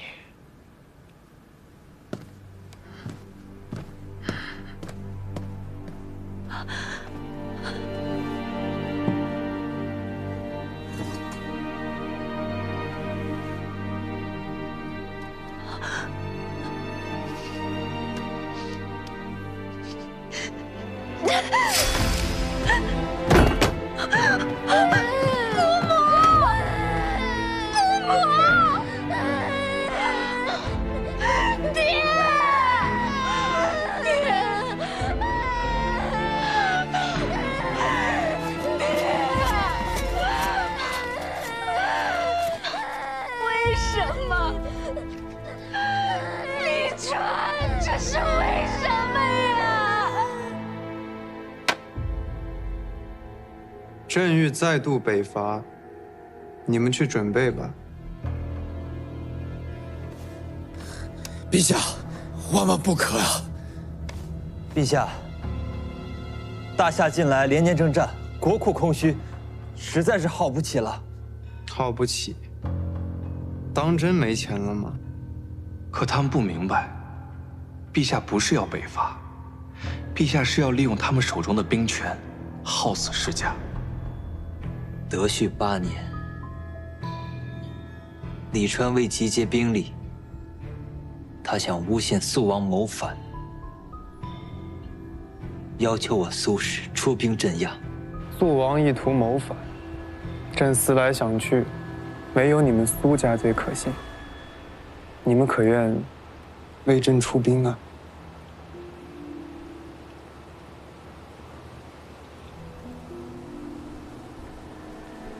陛下早就想除掉肃王了，可他却想借我苏家之刀来杀人。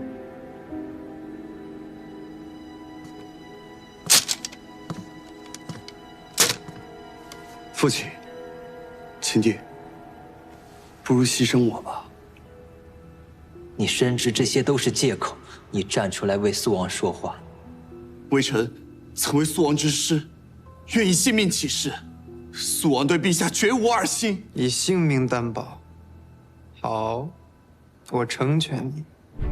他判了你一个通敌的罪名，将我苏氏全族收养，欲将我苏氏满门抄斩。来人！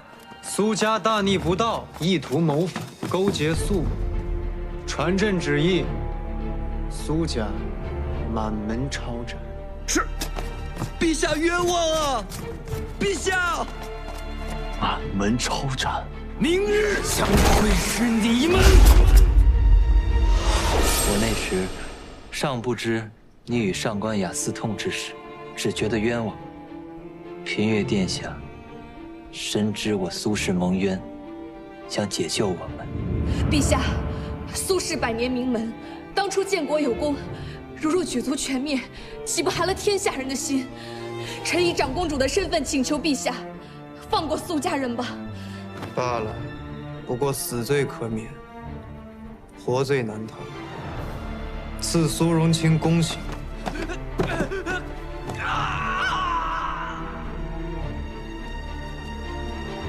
禀陛下，苏荣华已用此玉簪自枪而死。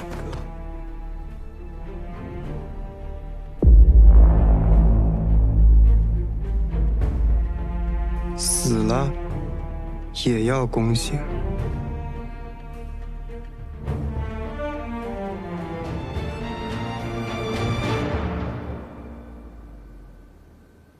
你觉得这个簪子怎么样？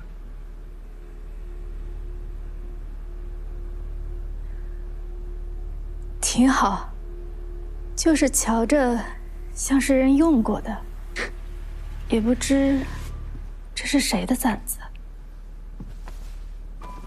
这是我从苏家大公子手里拿来的。听闻你们曾经很相熟啊，我便想着拿来给你留着纪念。不过他也算条汉子，只要受了宫刑，他便可以活的。可却用你手里的这个簪子往这儿插了进去，死了。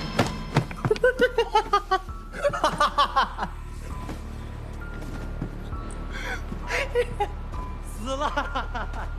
其实我那时候特别想殿下，殿下像整个宫廷里唯一一盏明灯，所有的灯都会灭，唯有殿下永远执剑前行。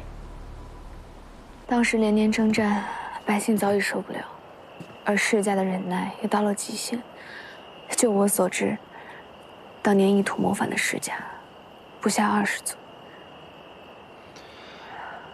这8年，韩族愈起，世家没落，已是强弩之末。他不能把人逼死，否则就是玉石俱焚，鱼死网破。所以，才选择修仙问道，让殿下成为监国长公主，代表圣意监国。这也是他向世家表态，他休战了，让世家安心。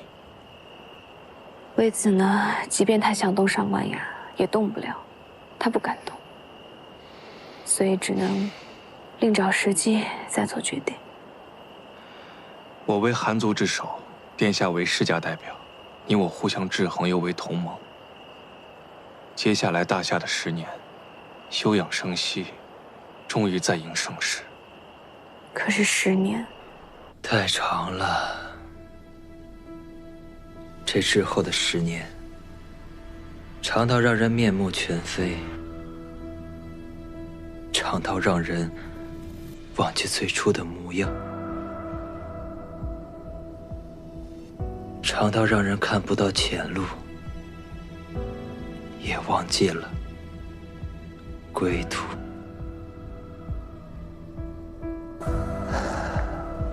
命运的齿轮又一次转动。又到了抉择的时刻了，殿下，往事已知，太子还气吗？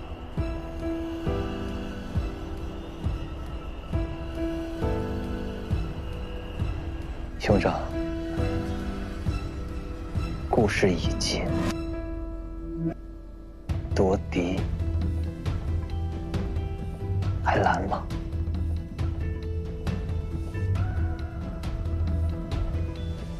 我明白你说的，是，他的确有自己的难处，但不能因为他有难处，就让我谅解他的所有。那若能过得不好，谁又不是呢？我明白，那明日，我带殿下去看一下太子殿下，然后再把殿下送去找苏荣清吧。你愿意我跟苏荣清合作？殿下想做什么，文轩都会追随。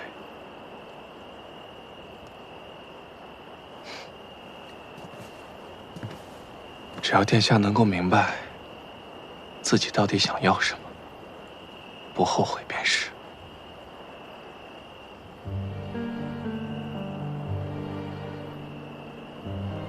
荣清，这场梦是真的还是假的？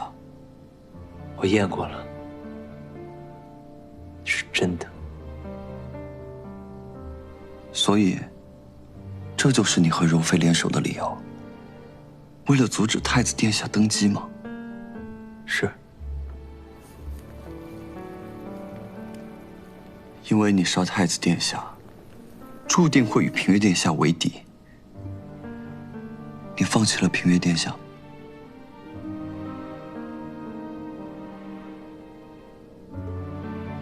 是。不可惜吗？为什么不试着改变啊？改变？兄长，我怎么改变？是我苏氏对不起李川吗？还是我苏氏权势太过？他李川身为君王，空有野心，却无知之极，肆意妄为，莽撞开战，劳民伤财，盲目改制，打压世家，图宠寒门佞臣，不顾大夏子民的死活。他李川做的荒唐事还少吗？他登基时，大夏在册人数9000万余，8年后，仅仅8年，在册人数不足7000万。那2000万人，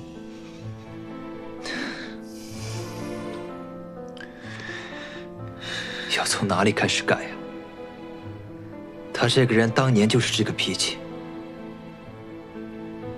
看似贤德仁善，兄长，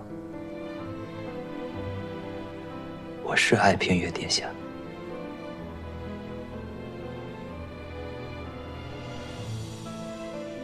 但我也有自己的底线。荣清，我们不必将我们的理由说得多么冠冕堂皇，承认吧。世家就是大夏的毒瘤。那兄长的意思，还是要辅佐李川上位，是吗？我不辅佐任何人。荣清，你好生休息，我去跟父亲谈谈。能晚2天吗？我现在身上还有伤，我怕父亲太过气盛，我自己熬不过去。你放心，好好养着，照顾好自己。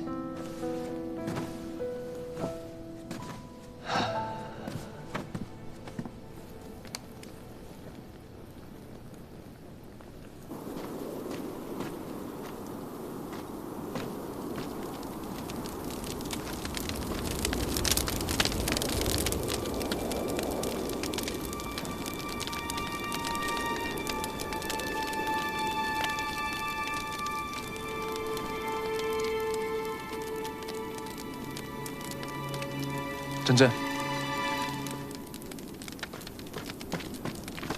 哥，你怎么样了？走，我们过来说。好。哥，我从军营逃出来之后，就一直在打探你的下落。他们没有找到你，我就知道你一定没死。让你担心了，因为我身上有伤。就一直在这边藏着。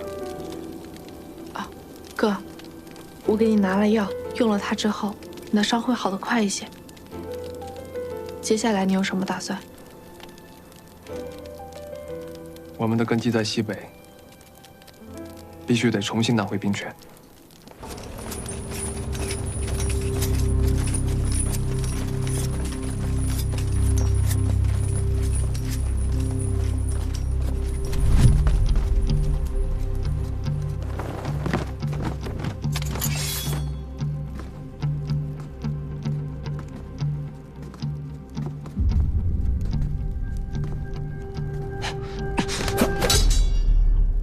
你们还敢回来？你倒是大意得很，就这么笃定我已经死了是吗？哼，你不该背叛你自己。去虎符。是。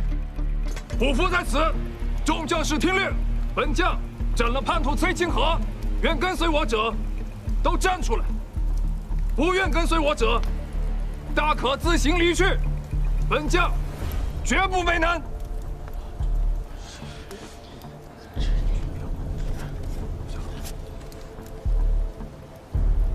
我等平素接受秦将军的诏服提拔，秦将军的为人，我们大家都是知道的。我等愿意追随秦将军。我等愿意追随秦将军。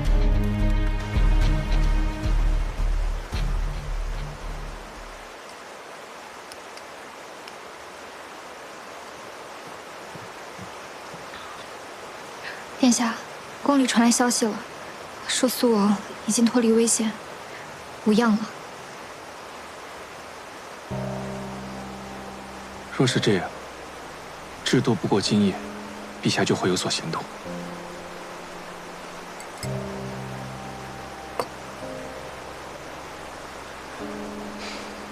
现下要不要去看看太子殿下？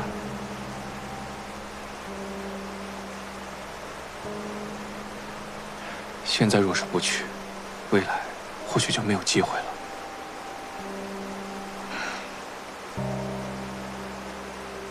你都这么说了，还由得我选吗？太子殿下前日为救你受了点伤，一会儿进去你就当是闲聊，不必紧张。为救我受伤？阿姐来了，快让阿姐进来。 不用选。殿下，驸马。太子殿下现下受了箭伤，怕公主看了担心，放一个屏风吧。是。裴景城，进去吧。嗯。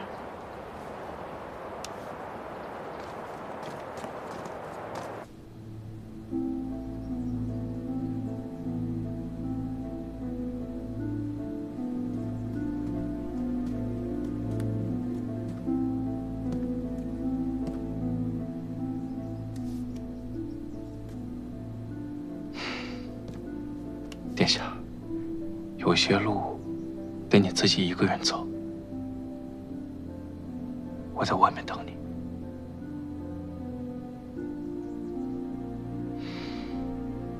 太子殿下，你们一定有很多话想聊，我先出去。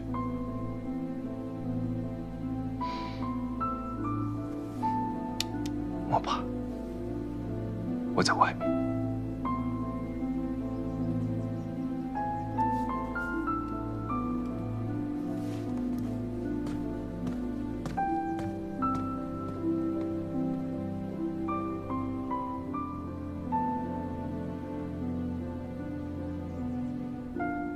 阿姐，我又想任性一次了。我做了一个梦，梦见真真在太虚等我，我得去找她。近日结交了一位仙友，说可助我修行，早游太虚。你可愿帮我监国？你刚刚说你想让我监国？是。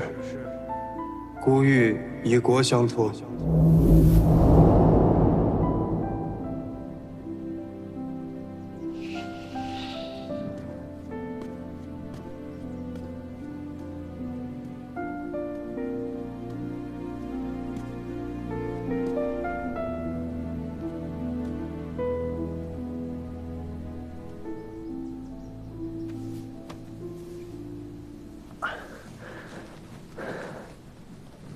阿姐可还好？可受了伤？我无事。我也无事，就是受了点小伤，很快就会好了。你怎么受伤的？当时我怕阿姐出事，一着急就跟你进了林子。我不是莽撞啊，我心里有数的。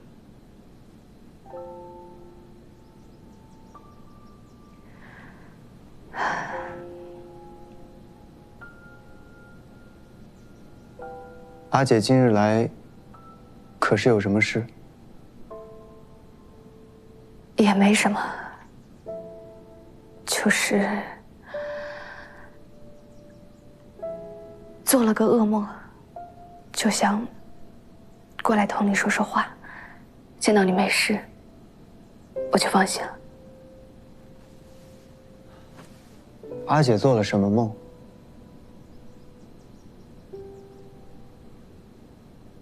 我梦见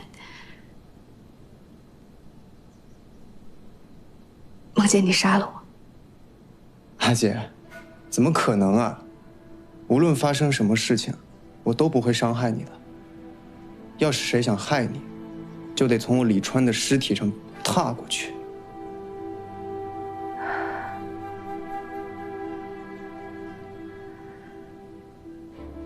我知道，打小你就说要保护我。想起来那年，公主被送去北方和亲，我就害怕的不行，就怕自己长大以后也被送去和亲。你就跟我说，你说，阿姐，你别担心，待我长大，把敌军一路打进极北苦寒之地，我绝不让和亲这种事落在阿姐头上。阿姐怎么说起小时候的事儿来了？难道是我现在对你不好？没有，就是你受伤救我，让我突然想起小时候你对我好。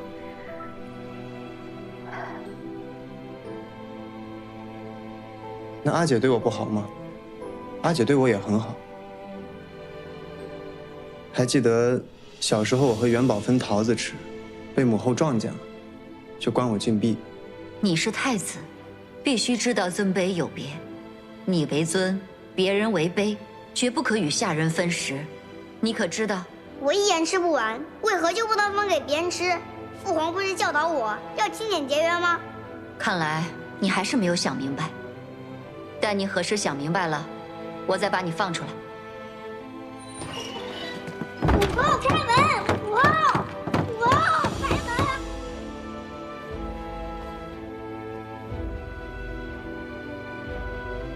川儿，川儿，川儿，是我。是阿姐吗？阿姐真心怕我黑呀。川儿，你别害怕，阿姐会在外面一直陪着你的。川儿，你要害怕的话，把阿姐给你的糖含在嘴里，就不怕了。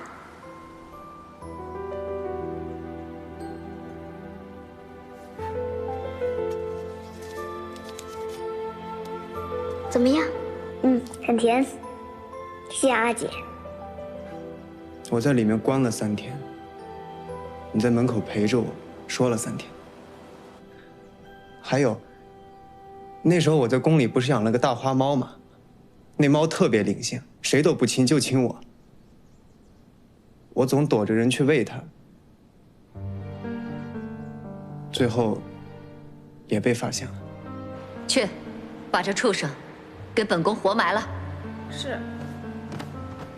母后，不行，除非你们把姑爷埋了。你越护着他，他死的就越快。你记住，身为太子，你不能偏爱任何东西，更不能让别人知道你喜欢什么。更何况，是一只没有人养的野猫。还等什么？去，把它给埋了。是。不行，我都不能有自己喜欢的东西了。这太子的当来有什么意思？你说什么？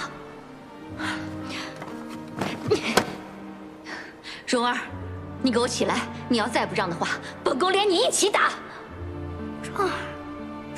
母后，你别打我姐姐了，这只猫我不要了。最后那猫不还是被活埋了？那是因为我不想让阿姐再因为我被打了。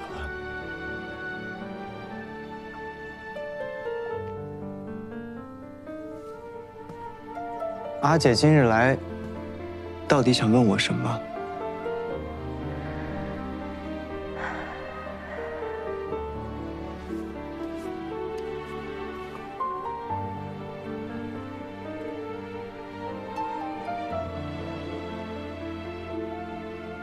你想过以后吗？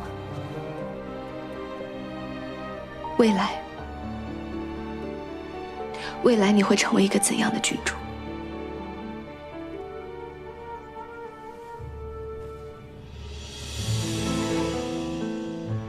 我不知道，从小别人总问我未来，可是我看不到啊。阿姐，其实我并不适合当一个君王，我也不想当一个君王。我只能说，在这个位置上，我会尽我所能。我想当一个好儿子、好弟弟，保护好阿姐和母后。然后，我想当一个好人，尽我所能，让这个大夏每个百姓都能吃饱穿暖，不受战乱之苦。如果有什么想做的，我想北伐。北伐？阿姐，你不知道，去年我去北方，第一次亲眼看见战乱，那和在华京看战报是完全不一样的。我一闭上眼，就能听见那些百姓无助的尖叫声、恳求声。他们每次见到我，知道我是太子，都会跪下来求我，求我出兵，平定北方。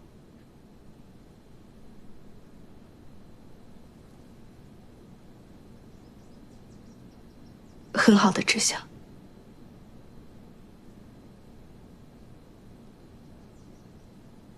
那如果上天注定，有一日你会成为像父皇一样的君主呢？不，你会比他更优秀，但是会像他一样猜忌、冷漠。你会杀很多人，让天下动荡不堪。当然，你也会北伐成功，打破世家的桎梏，然后你会囚禁母亲，杀害舅舅，斩杀族人，最后毒杀长姐。你会痛失所爱，但也会成为九五之尊。如果有那样的一天，你说我该怎么办？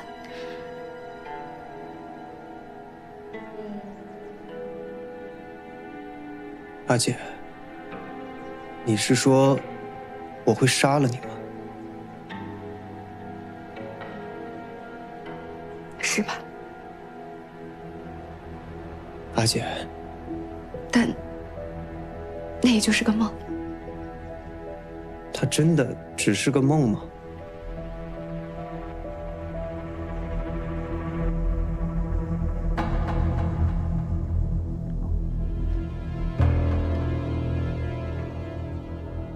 它也可能是未来。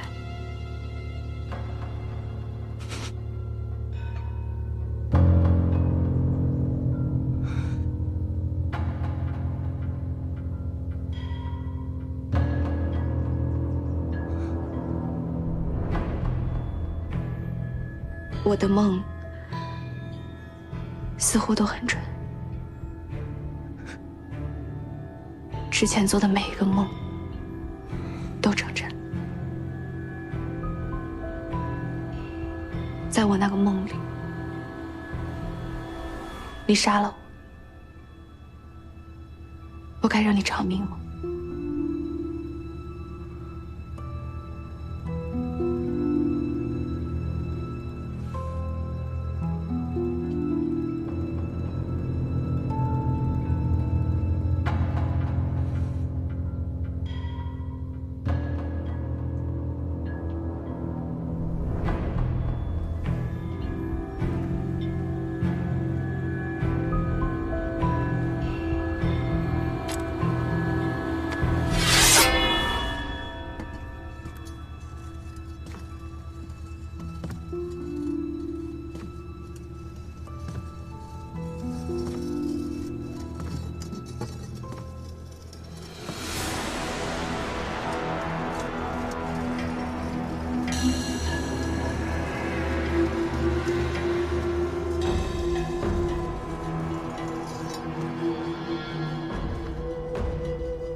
如果这是我们必须要面对的未来，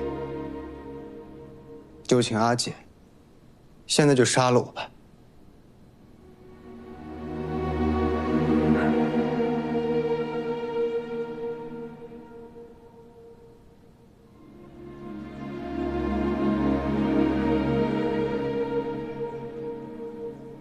你以为我不敢杀你是不是？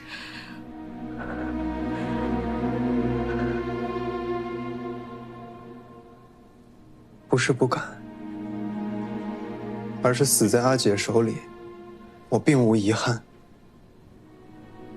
若当真像阿姐所说，我要走向那样一条路，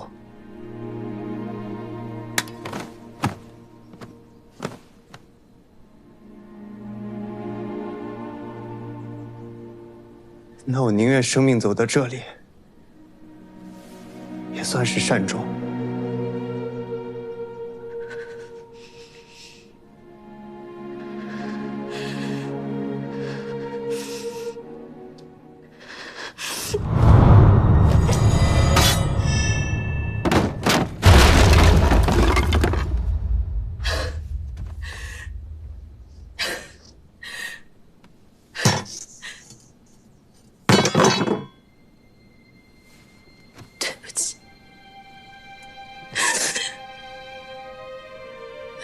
我亲手逼死了梦里的李成。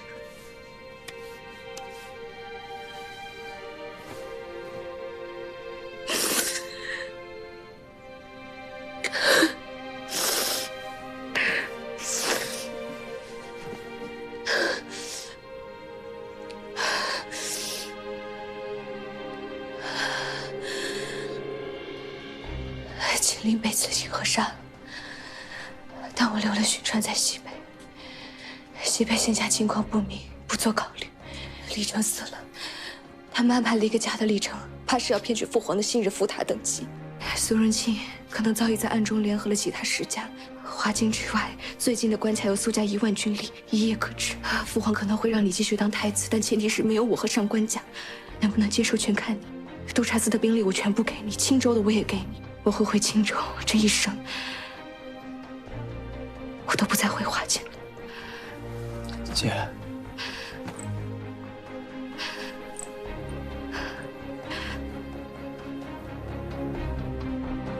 我放过你。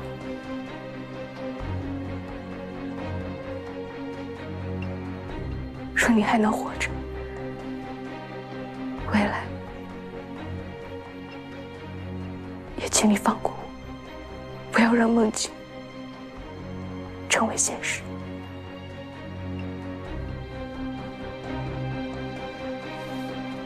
阿姐，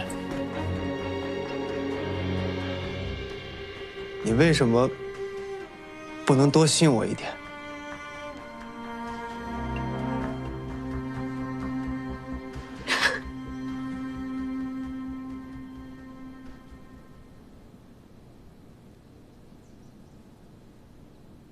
我不是不信你，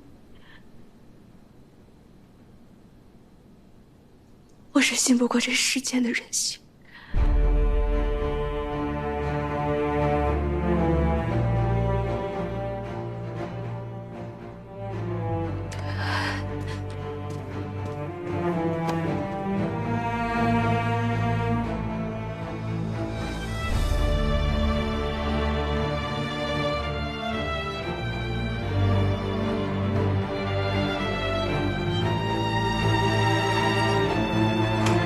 参见陛下。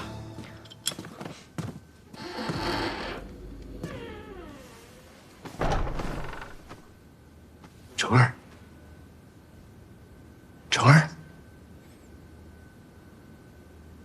好些了吗？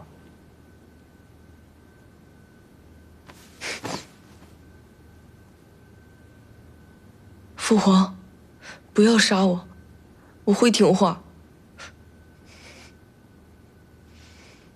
成儿，从今日起，父皇答应给你的，我会一并都给你。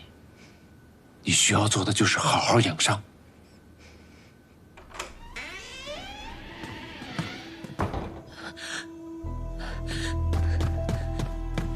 陛下，成儿大病未愈，照顾好成儿，自有你的活路。臣妾领命。我想回青州了。好，你就留在华京吧。我知道，他一直是你心中最理想的君主。你留下来辅佐他，有你在，我也能放心。那可不行。裴文轩，我不想你因为我耽误自己的前途。我是为了殿下，为了我的夫人，当然，也是为了我们的孩子。你干什么？回去庆祝。不是，你等一下，你放我下来。别动，别伤了我们的孩子。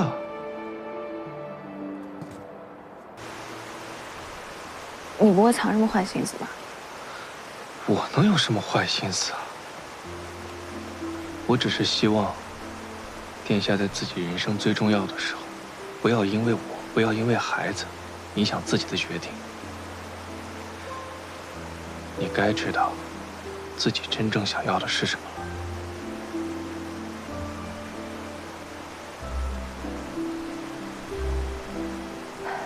殿下都和自己犟了一辈子了，该到头了。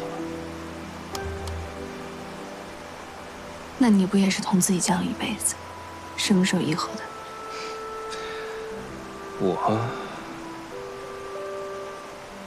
在我承认自己喜欢你的时候，在我决定把你从别人手中抢回来的时候，我就不犟了。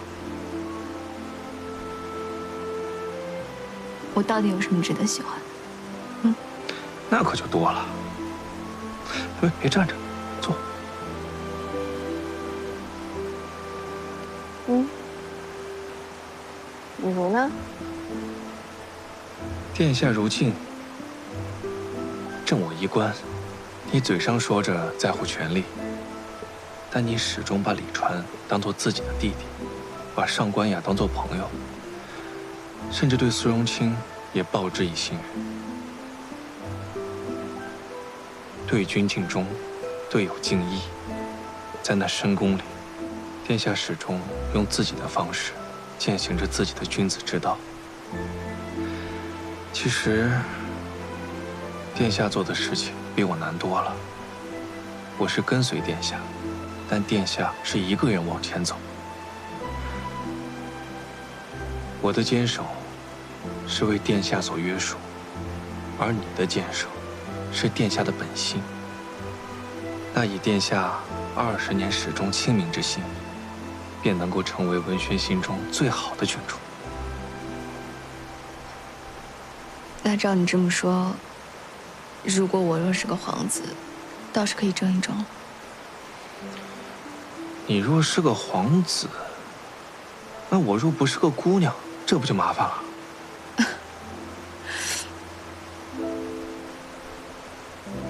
倒是难以想象，你若是个姑娘，会长成什么样子。